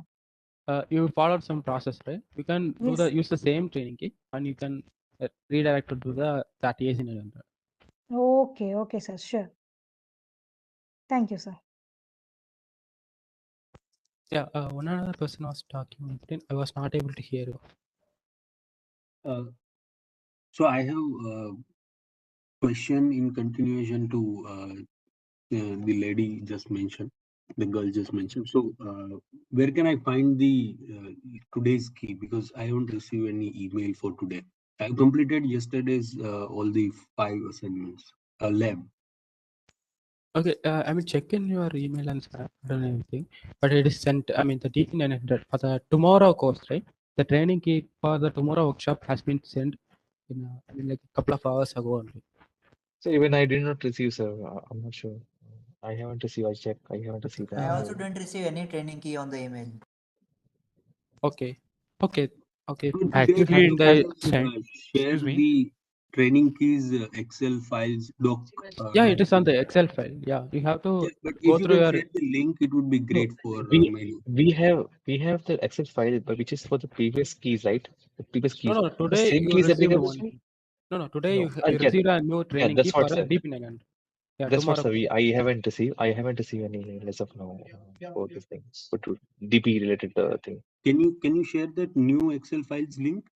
It would be possible in the chat to share for you. Then probably it can solve all the questions Or related like, to this sir, you can do key. one thing, sir. Can you put that spreadsheet on the on Okay, I yeah, think I it think is Piyush sir shared has by. given. Yeah, Piyush sir has given. shared. Yeah. I'll take it from here, sir. Thank you. Okay. Anyway, I mean, if you are not received your mail, we'll take back to the respective person and we ask them. Okay, if it's some students are left out or anything, we'll try to send them. Sir, one more thing here. See, suppose my requirement, I want to deploy the Azure AI services, web services, right? I want to deploy that thing. So, is there I need to purchase the services from there, or will that be part of my subscription? Okay. I mean, with your, I mean, when you get a free account, right? With your credit card, you can do all those things. I think if you get a student account with $100 credit, you have some Yeah. limitations. Okay. The labs, it is very much constrained. Okay. So you Okay. can We take the can't use it. AI fundamentals as well. If you Okay. want to go more about the AI, how to train an AI in a cloud-based environment, you can there is a separate course on AI fundamentals. Just like Azure fundamentals, there is one another called AI fundamental. I think it's called AI 900. So if it's Okay. focus is more on that, I think that suits you the best. I think. So will Just you go and teach us? look into Yeah, just I go to will the go. Microsoft Learn platform and search for the AI fundamentals. Yes, Just I go know through. about, Yeah. I know about this thing. I already registered for next month. We have actually one class, AI fundamentals from Microsoft. Okay. So I have joined that thing. So I will be doing this thing. Yeah. Yeah. Thank you, sir. Anyway, you can Yeah, explore other things as well in the portal. It yeah, makes your I work. have actually, I have joined AWS also. I opened classes Okay. there. So even that thing was very helpful. The understanding that storage accounts and bill of everything, right? Those things. So I'm just going to multiple sources trying to understand. But still, the question Okay. side, what comes in the Azure certification side, AZ900, they are very tricky questions, sir. Very tricky questions. I mean, Yeah. like, Yes, so you have that thing to. I I want mean, to prepare in that perspective. Just going through is not sufficient actually. So if okay. we just, The easiest way is, in the slides, right, we have delivered only the core parts. Okay. If yeah, you want a detailed explanation for each and everything, right, you can go to the Microsoft Learn platform. I mean, there you can see the same AZ900 course, right? So yeah, everything in my text format, which is much more detailed. You can get each example for the each of the things. Okay. yeah. So Yeah, I I mean, already it go is through. really I good know. for Uh-huh. revision and all those things. That is actually not, that is only text and audios are given there in that environment Yeah. in Microsoft Portal actually. And you can runtime also, you can do practice also on the lab. It will open Yes. the lab automatically dynamically and you can practice the command over there like that. So we can, it's very helpful port. But sir, the lab environment you have given, right? It is really helpful. I never saw this kind of environment. I mean, I have created the VMs everywhere many times earlier also. But the way it's creating here in this lab environment, it's really awesome. I mean, I really find it very helpful for myself. Yeah. Okay. Also, Thank you, we sir. can monitor how many students are doing simultaneously as well. So Yeah. we can see how many Uh, students are just like if you know Replit, right? Similar things also for us as well. So, yeah. so based on the your course completion, how many how many hands-on labs you have done, we'll get the details. So it will be on processing from our side as well.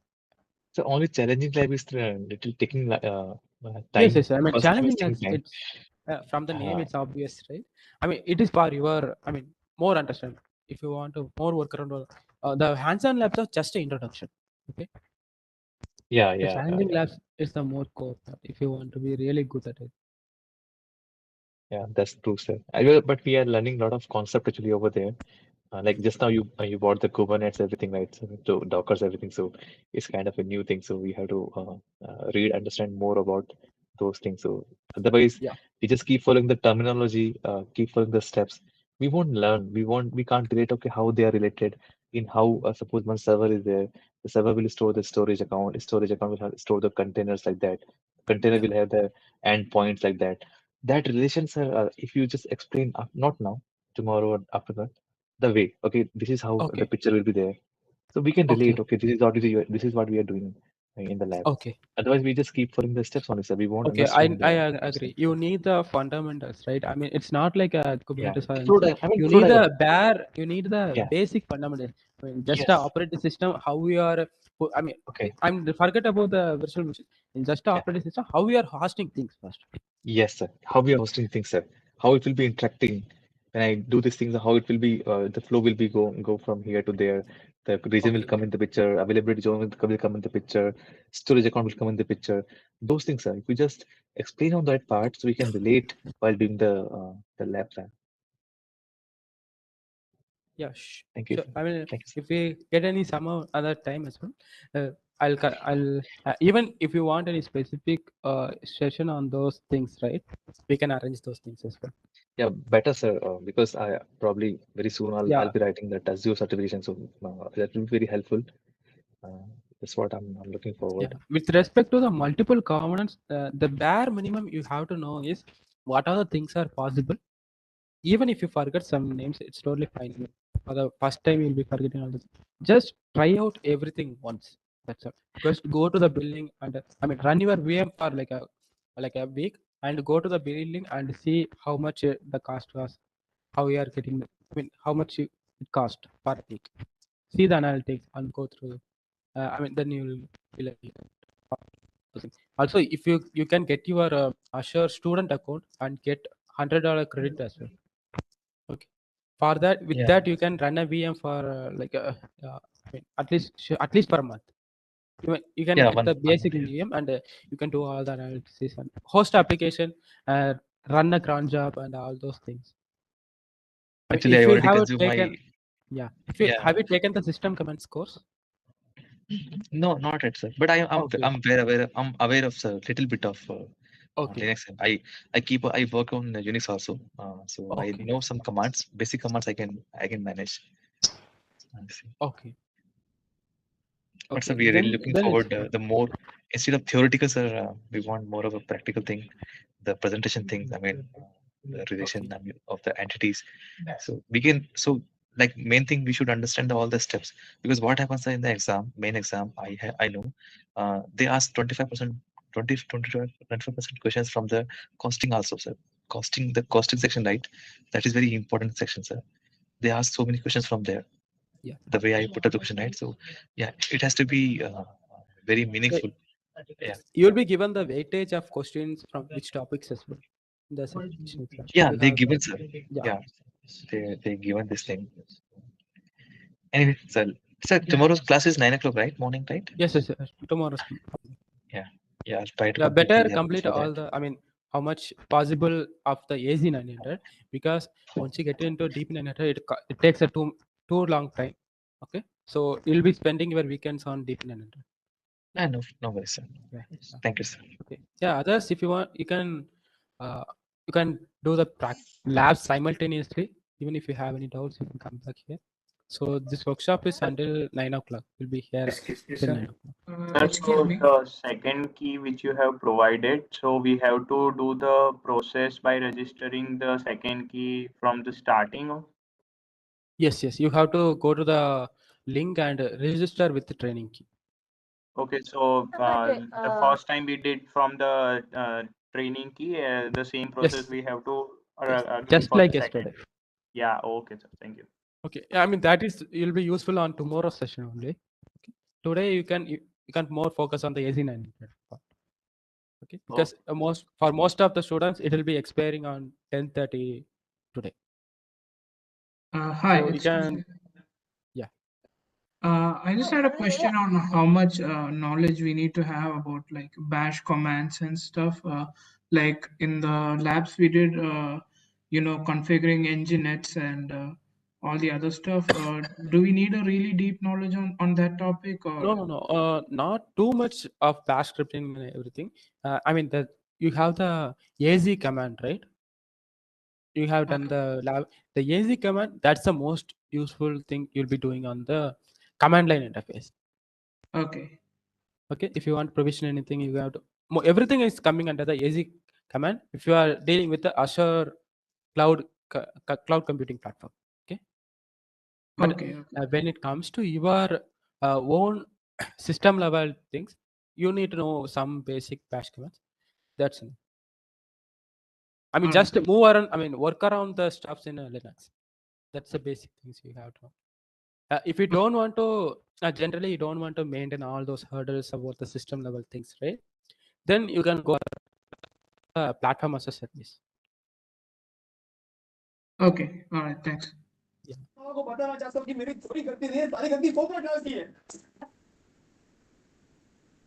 Should we register from the start or should we redeem the training key, sir?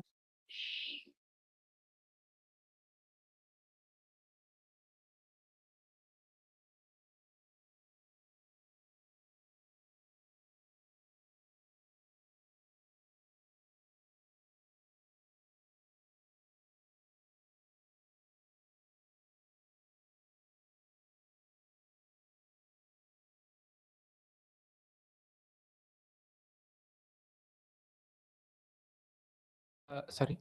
You have to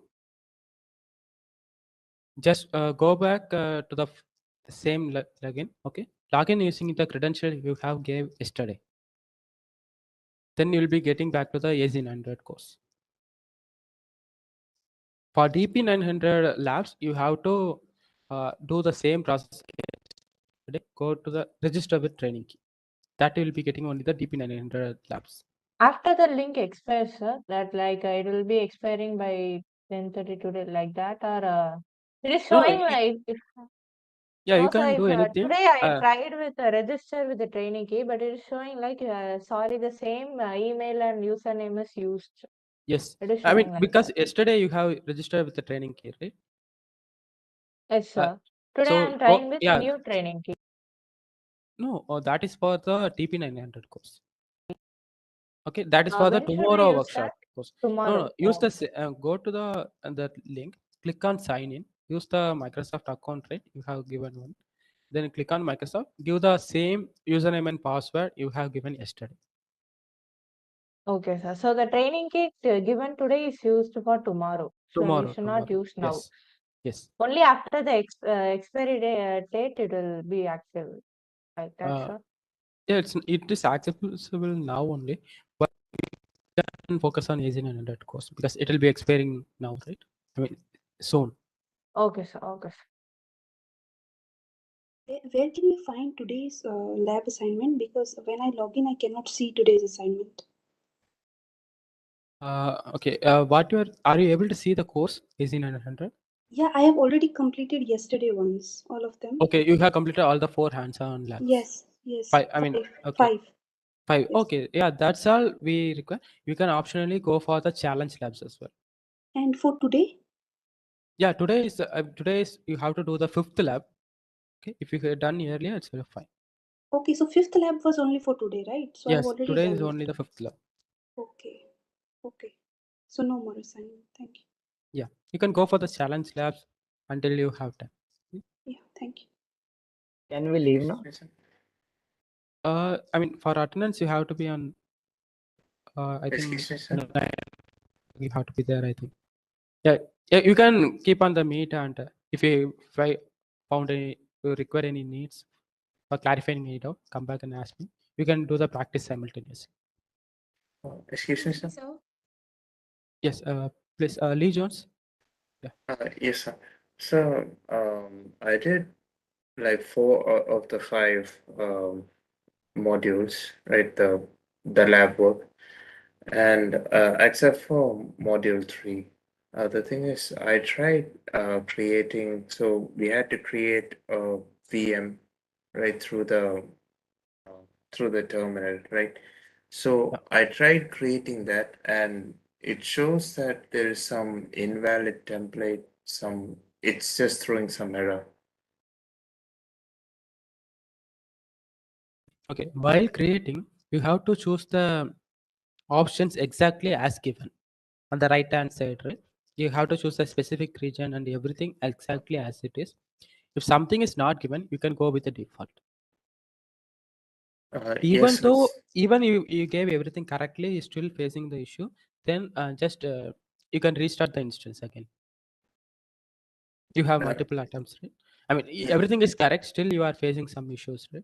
In that case, you can cancel that lab and you can launch the same lab again.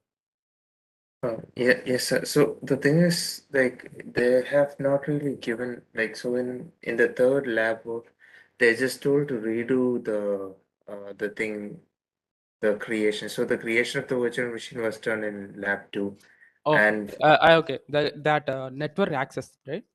yeah. Yeah, you have to enable the HTTP port. So just go to the portal. Okay, see the resource group. Just see whether there is a VM there or not. Okay, just see if there is a VM. Just you can use that same. If there is no VM, you can create one. Okay. All right. So If some resource is created, it will come under the resource group. yeah, that VM it is showing a VM over there. Yeah. So I can just, okay, yeah.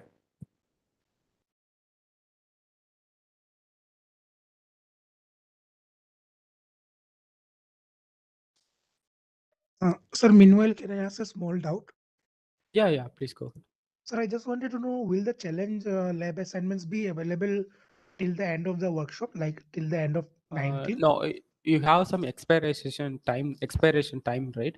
Until then, all the labs will be available for you. Okay, like I have completed all my like the essential ones, the mandatory ones. Okay. And I've completed some of the challenge labs, but I wanted to like see if I can, I'll be able to do all of them. Yeah, you can continue from now onwards. Okay, okay, You sir. can, Okay, sir. yeah. And you have seen your expiration time on your portal itself. So until Yeah. then, you have access to the labs. Okay, okay, sir. Okay, sir. Yeah. Then, and if possible, like if we want, can we start on the DP lab assignments after redeeming the key? I mean, it's better to the theory part first and see the assignment part. Actually, Because sir, DP900, you have 2 days of time. actually, sir, Also, the thing is, I've already like done a course on the DP 900 prior to this. That's why I was asking. okay. I mean, we are not restricting you from doing that. So it's Okay, up sir. to you only. Okay, sir. Okay, sir. Thank Yeah, you. we will be counting only the have you done the exercises? Sure, sure, sir. Thank you. Okay. Sir. Yeah, Lakshmi Nandan. Yeah. Yeah, am I audible? Yes, Lakshmi Nandan, you are audible. So, in the mail it is written the expiry date is 10:30 today, but in the portal it is saying expires Monday, December 19. Is it AZ900? This one. Okay. I mean, there is some variation of the expiration time between the students. Okay.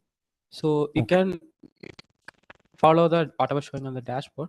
So, but you won't be getting any much time when you start the DP900. That is what I would suggest. So better do all the labs and finish it as soon as possible. Yeah, so I completed the hands-on ones. I did the 2 challenging ones, and yeah. But I was just wondering. I did not get any key for the DP900. Everyone was saying they got key or something. Yeah, I mean, you'll get a mail. There, one sheet will be mentioned. Within the sheet, for your roll number, you have to get a training key. Okay. I mean, just it was sent today evening. Today evening. Okay. I only received one slides for AZ. I did not. Yeah, it is attached Okay. with that. It is already attached with that. If you go to the link, it is attached there. No, there's a link. There is a like here. There is a here option where you can not link. There is a We option. have the slides from. Okay, here. Yeah, here option. You click. There is already that thing.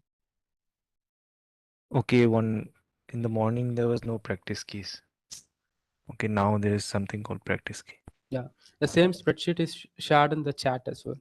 And go through the contents. Okay. Good evening. And so, like, if we register with this training key, will the AZ900 that will disappear, or? No, you'll be seeing both the courses. You Okay. can see both the courses in your calendar, right? So within that, you can Okay. select the course you need and you can do the labs. Okay, got it. Thank you. Good evening, Sir, sir. Nitin here. Yeah, please. Sir, I have basically redeemed this key and also the new key which you have sent, and it is working properly. I have another question. Basically, when we are redeeming this key, it is going into the MSLE learnondemand.net. Okay, actually, you should not redeem the key. You have to register with key. So I registered with the first key, and then second key I went into redeem. So it now in my profile it is showing both the keys, and I completed the 5 assignments yesterday, and 3 I will finish tomorrow.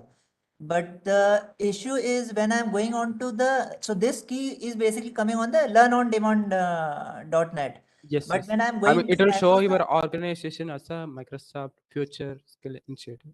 no, here my organization is shown correctly as basically IIT. Okay. IIT Madras. So here it is showing perfectly all right.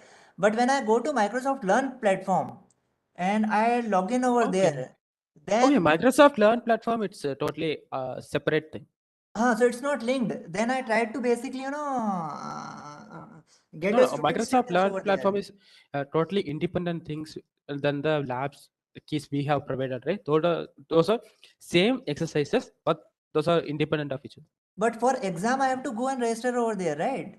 And there I am not Yeah, able only to the claim my student. The student status I'm not able to claim. So I also emailed, basically given them my current email ID of IITM. Then the error message comes that that email domain is not currently registered with Microsoft Learn.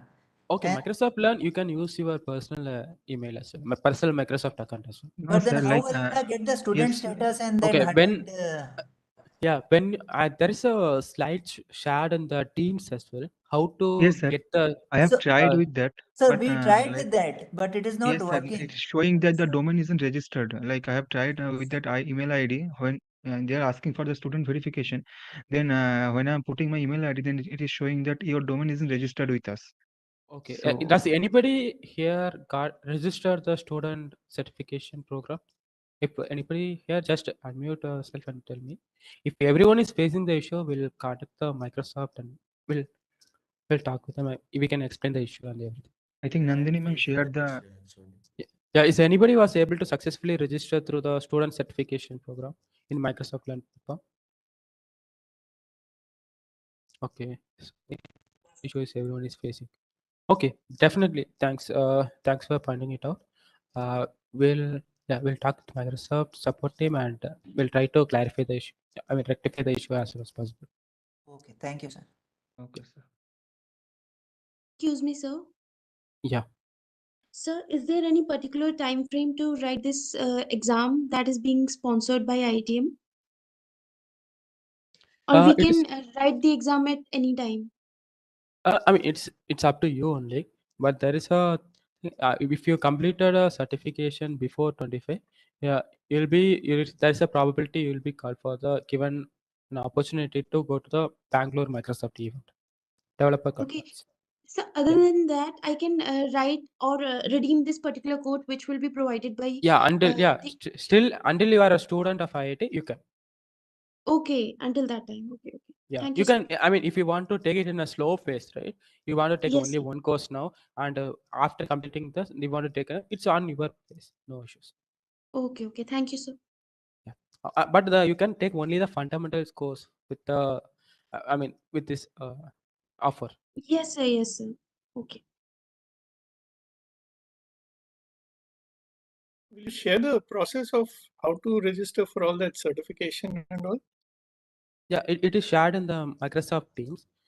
Go to the Teams and click on the files. Okay, on the top right when you get into the Teams, right? Click on the files. You'll be seeing the some files over there. So one of them will be what you have asked. Okay, so it's all on the How to mobile app. yeah, it's on the mobile app. Okay. Hello, You sir. have to follow the same step. You will get a practice key and a exam voucher and everything. So you can write the exam and there is all the details are explained in the slides. Hello, sir. This is Shahraj. Yeah, please. Sir, I'm not able to log in through email ID that I have registered yesterday. Yesterday I have completed 4, but my 5th assignment is pending. But unable to log in through email ID. Okay. IT email ID. Okay. How you have tried? You would sign in and you have given the Microsoft account and you went through the Microsoft. You have selected the Microsoft account, right? Yeah, right. Yeah. Okay. I mean, okay. Try to log in using that same training key again. If you are facing Yeah, it the is same issue. saying that you have already did that. Okay. So, yeah, I mean, is the credentials correct? Or a credential issue or something? What is the error you are getting back? The Microsoft doesn't exist. Now it's saying that that Microsoft account doesn't exist. Enter a different account. Like, Okay. I mean, the mail ID you have given, right? There is a Microsoft account with that ID? no, there is no such account. Okay, that's why it's giving. It is asking for the Microsoft account, right? So you can create a Microsoft. I'm not sure, but you can create a Microsoft account with the same mail ID and try that again as well. Okay, sir. I will try, sir. Thank you. Yeah. Sir? Yeah. So like actually yesterday I finished 2 labs, but I'm like I still have lab 3 and 4 remaining.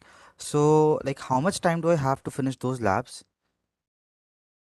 I mean, if you complete it before 10:30, it's totally fine. Just check on your expiration time as well. Like over here, so like the expiration time, it just shows it will expire on 19th December. Like over the heading, like it says like my name, the event, the enrollment status, completion time is unknown, expiration time is 19 December. Then is retake no, enable labs yes. It's like that written. So like, Okay. does it I means mean, like I have yeah, time you till can 19th follow of the December? dashboard. There are Yes, some sir. variation on the expiration time, okay, within the Okay, sir. student. So you can follow the dashboard, but we suggest you to complete the labs as soon as possible. Sure, sir. Like, sir, shall I like, sir, share my screen and like just show you once dashboard? Yeah, I agree. I mean, we have seen the things. I mean, we understood. I understood what you have to. Okay, sir. Okay, sir. Hello, sir. Yeah, please go ahead.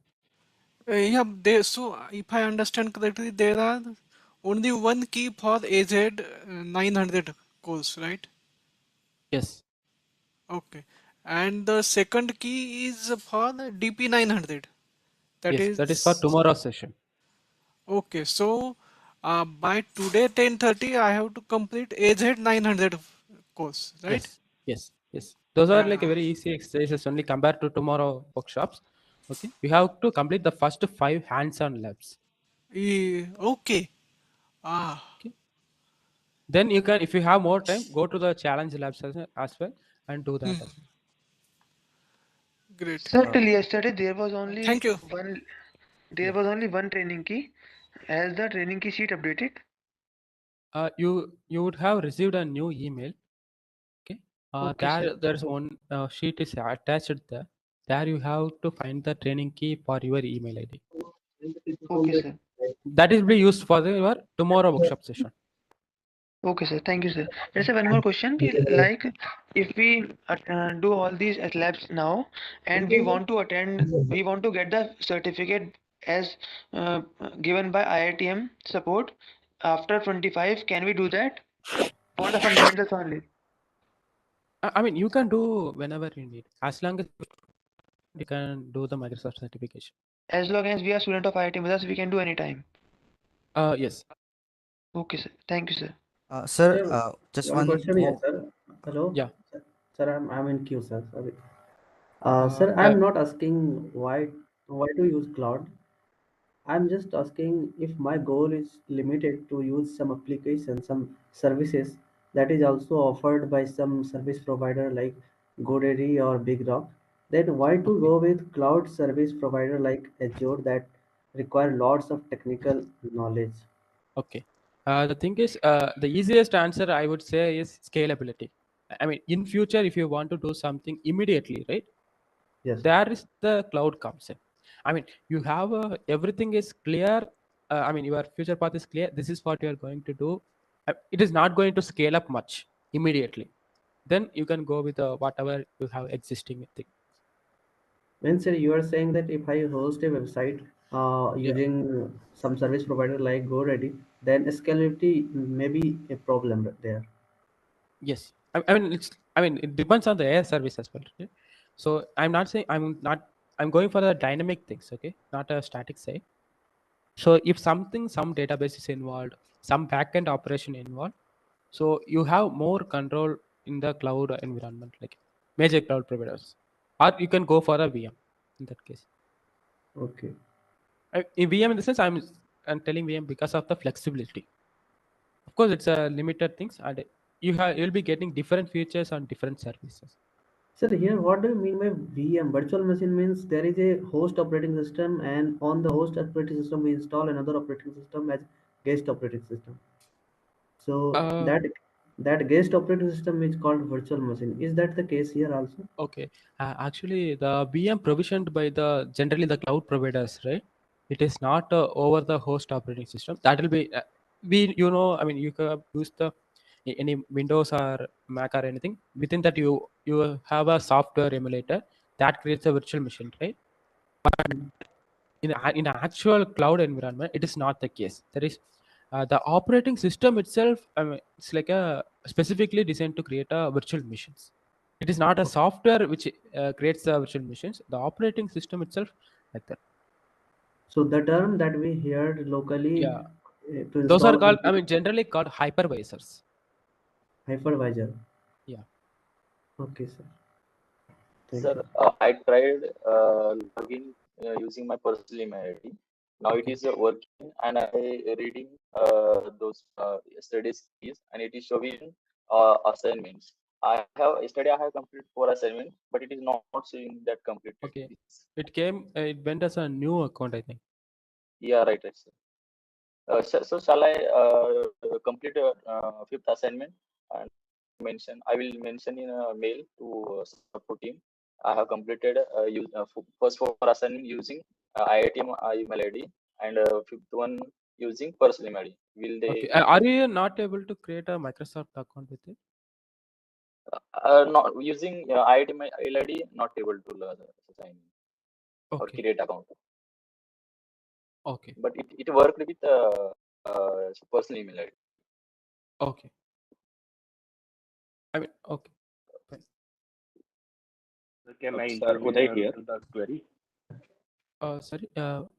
Who is asking? So like Abhi? the many of people have registered the same with the code and now trying to sign in. So in sign in there are three options. So the last one has to be clicked and then the email ID that was given while registering the key has to be entered. Then it would sign in them back to the workplace they were working yesterday. Okay, the scalable account, right? Yes. Okay, Okay. I will try this. Okay. So many Yeah. would be trying the normal account, but you have to try with scalable account. Okay. Thanks. Thanks for the information. Sir, can I ask a question? Yeah. Please go. So, sir, for EZ900, exactly, so Abhay, we are not. I am not able to hear you. I lost you in between. Can you come again, can you please? hear me? Can you hear me? Yeah. Yes. Yes. No. Yeah. So, sir, I'm just saying on my dashboard, it is saying the last date for EZ900 is 15th, and even the workshop.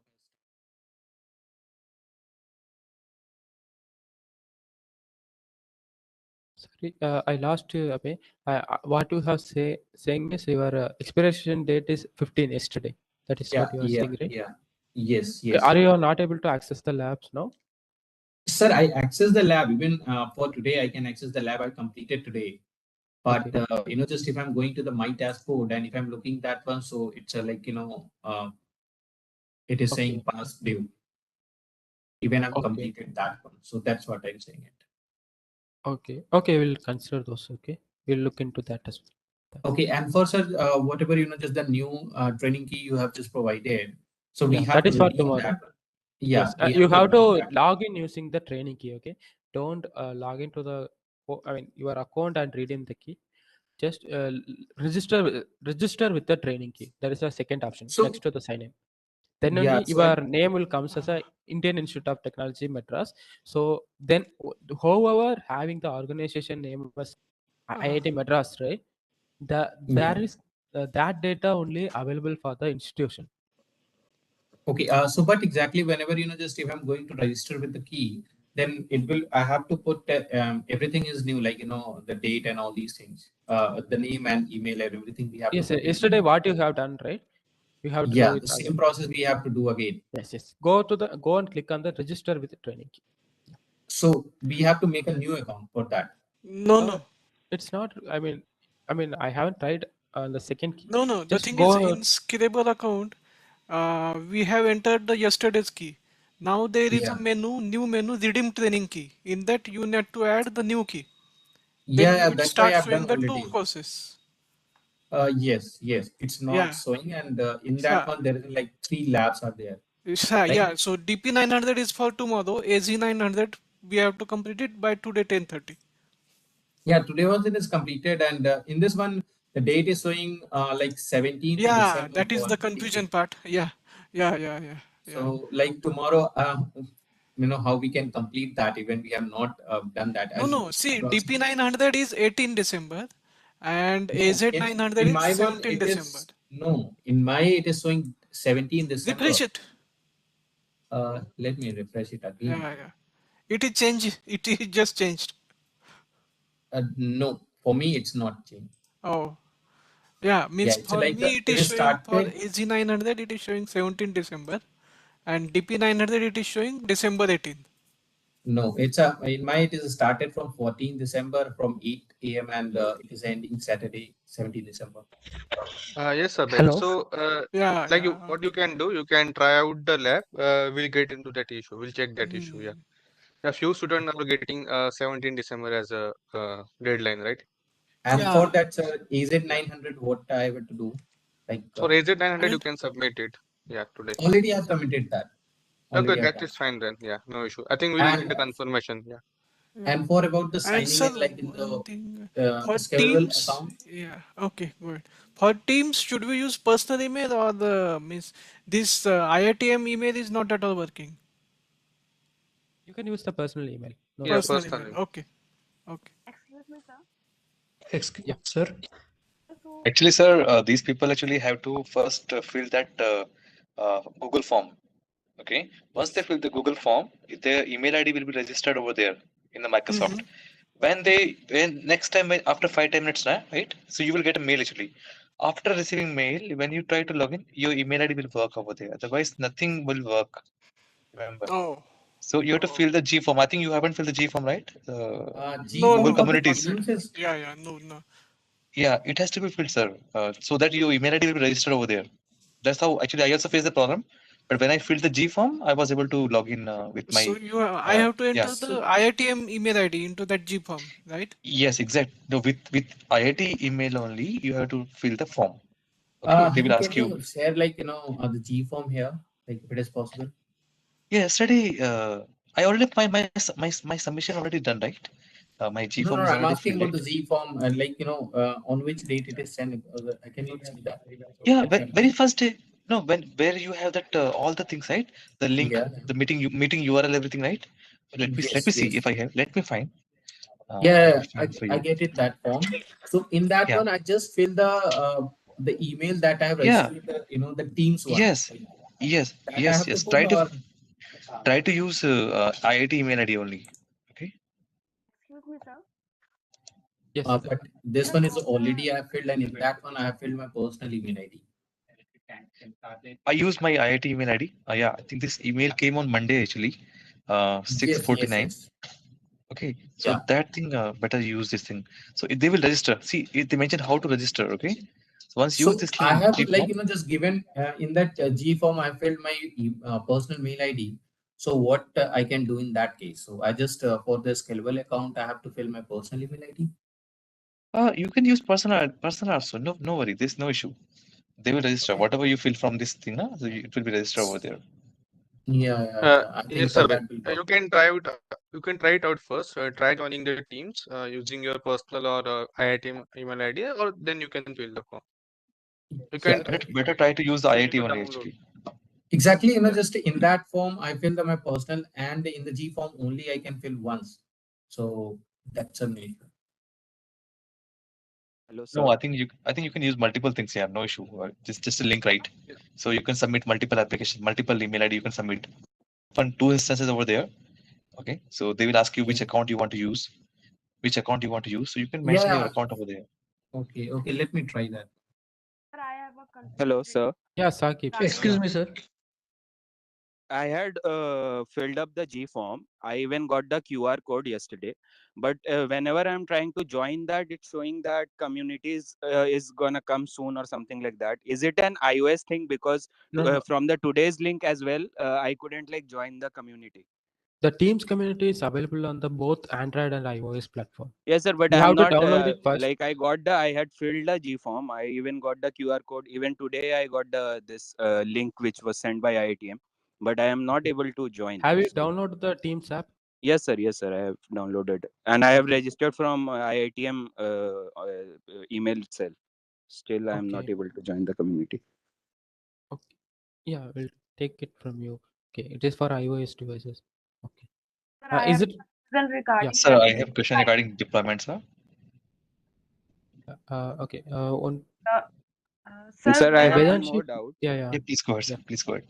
Yeah, sir, I have already done the 5 lab assignment, which was due today. So for Okay. tomorrow, only DP 900 we need to complete, right? Yes. Okay.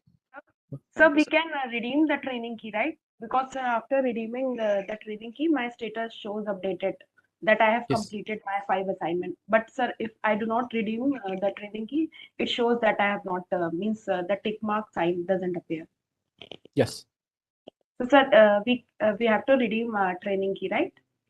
Yeah, you have to. Yeah. Yes.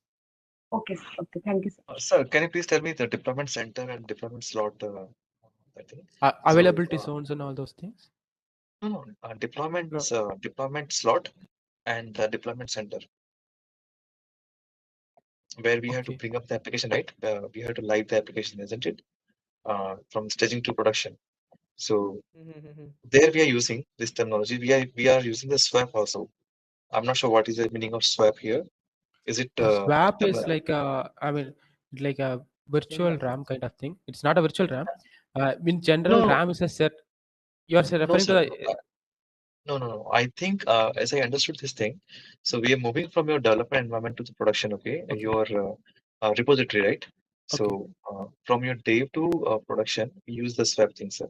First to Okay. deploy That. everything. Okay. I mean, That's swap. Okay. first, yeah, that's what I'm asking. So what is the meaning of the development slot, okay? And how do we use it actually for the development center?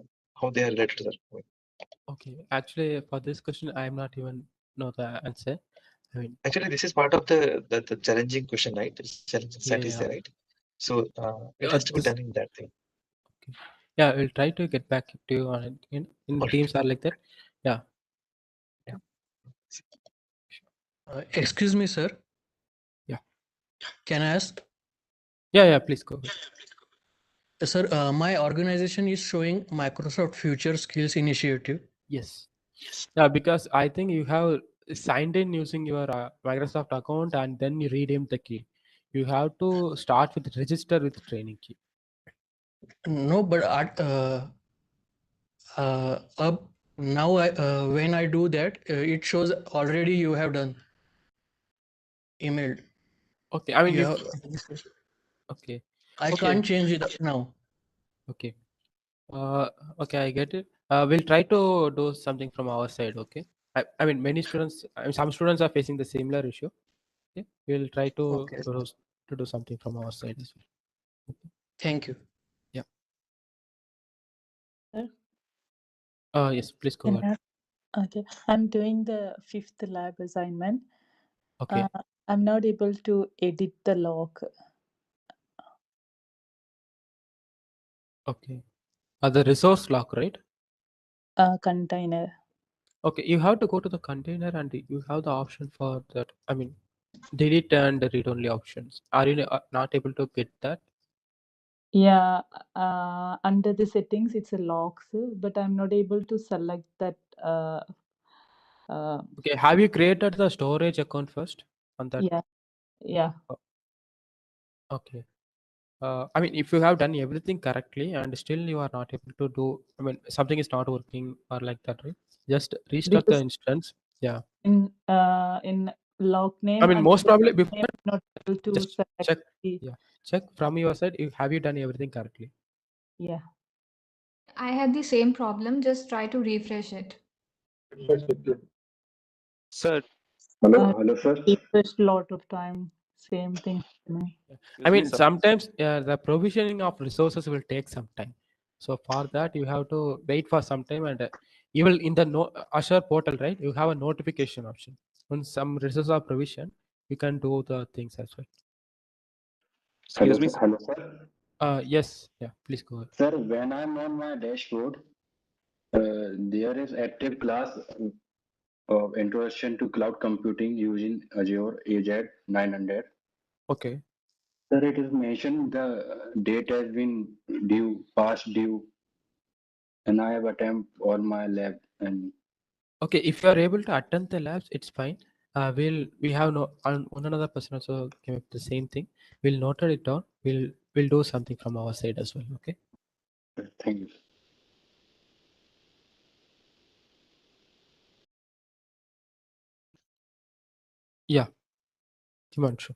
Sir, I had an issue regarding that for the Microsoft developer event, do we have to complete both the certificates before 25th or just the Azure 900 one? It's based on the. It's probably defined from internally. Okay, it's based on how much a student is contributed to the certification and everything. Okay, sir. So it's Thank based you. on how if you are able to do much, it's for your benefit only. Okay, sir. Hello, sir. Yeah. Yeah, sir. I had attended yesterday's session as guest by putting my email IITM's email ID. So will that attendance be counted? Like I hadn't Yes, signed yesterday up. JK have told, right? We'll be passing that chat log for yesterday. Okay. So we'll be considering that as well. Okay. Okay. Thank you. Just one doubt exactly, just before that I'm asking the question. So right now I'm just logging with that the same mail ID that I have registered before, like personal mail ID. Okay. But after registering, it is saying, sorry, you cannot verify it as a student.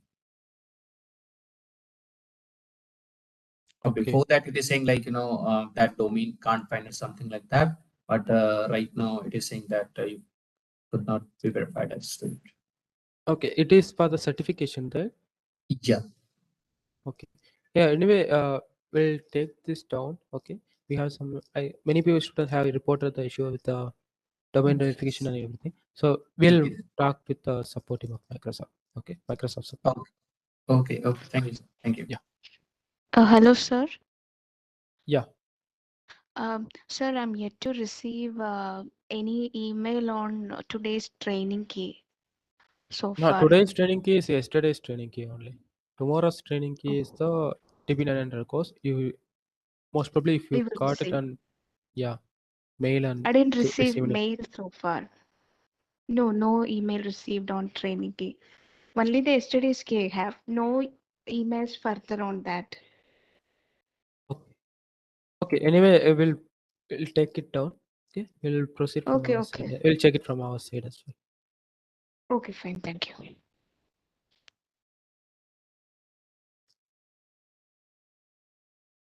Good evening, sir. Yeah. Please go ahead. Sir, I have a problem in model 4. Create a storage bulb. I had completed to work with word student under data storage select container, and I have to upload a image. Yes. I am not able to say where it is. Okay. Just go to our website, download an image. That's all. That's all. That's all. Download.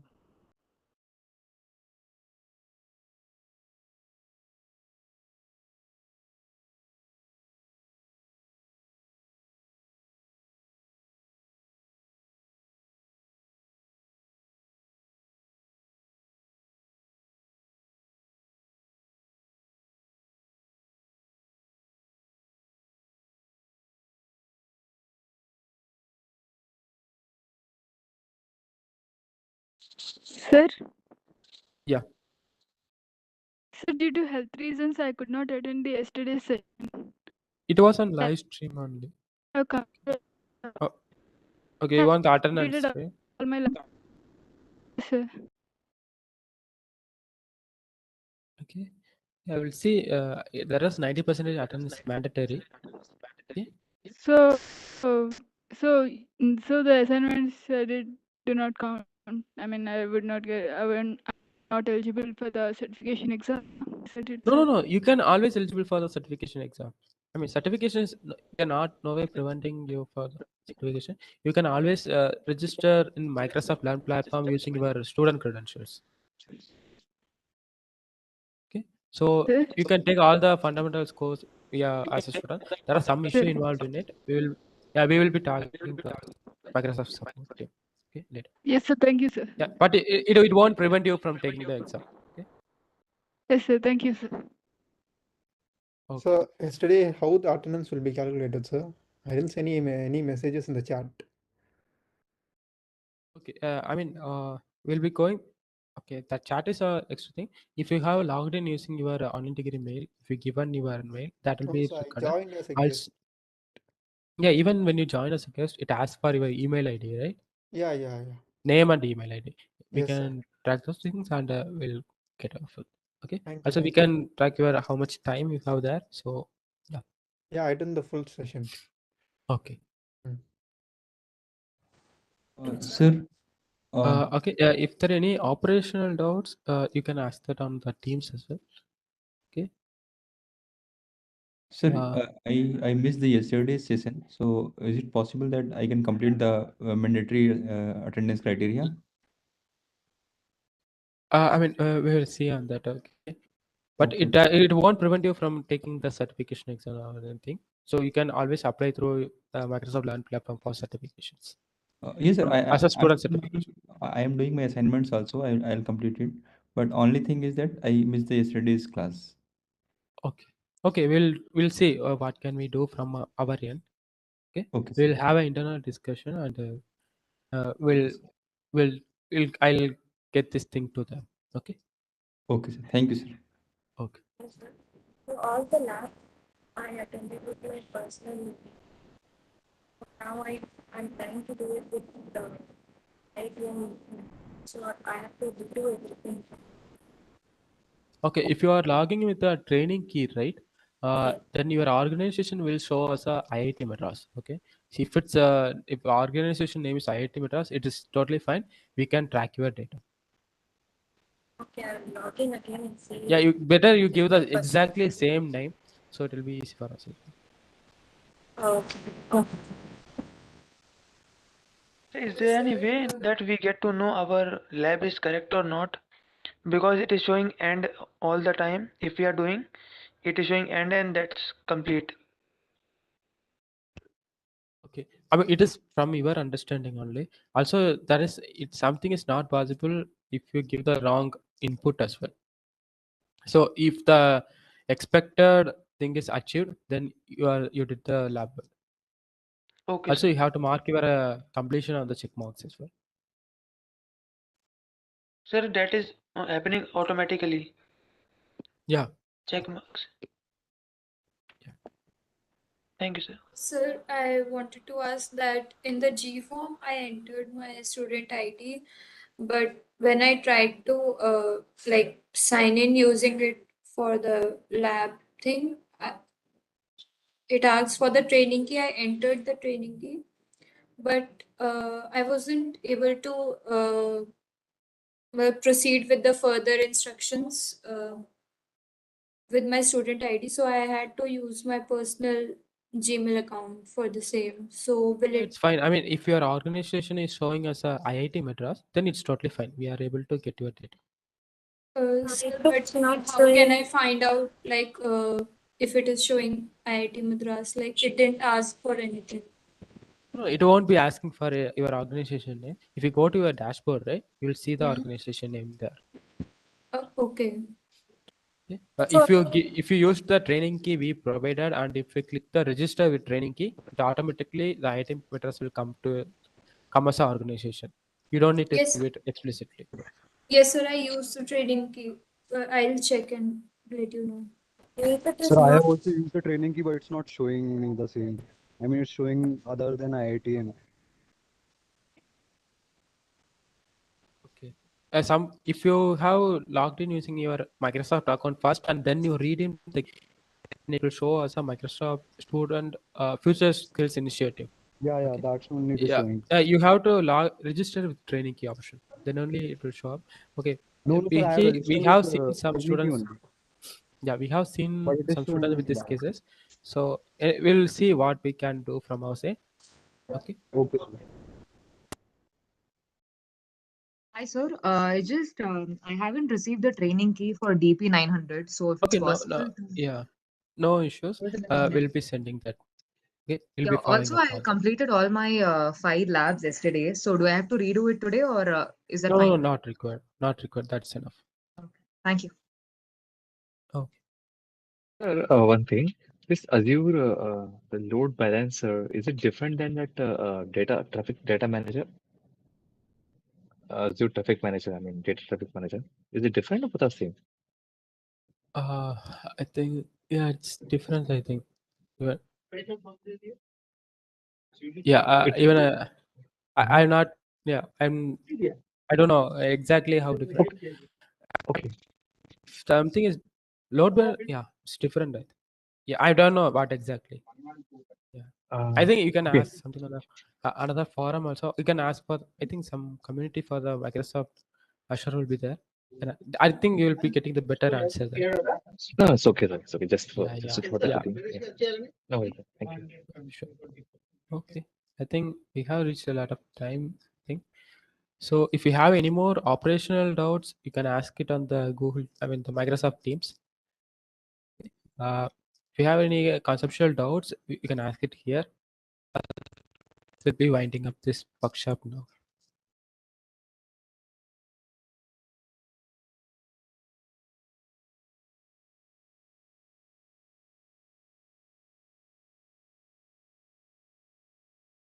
Okay. Yeah. Thank you all. We'll see you tomorrow. Tomorrow workshop is 9 o'clock. 9 o'clock in the morning. Yeah. Thank you all.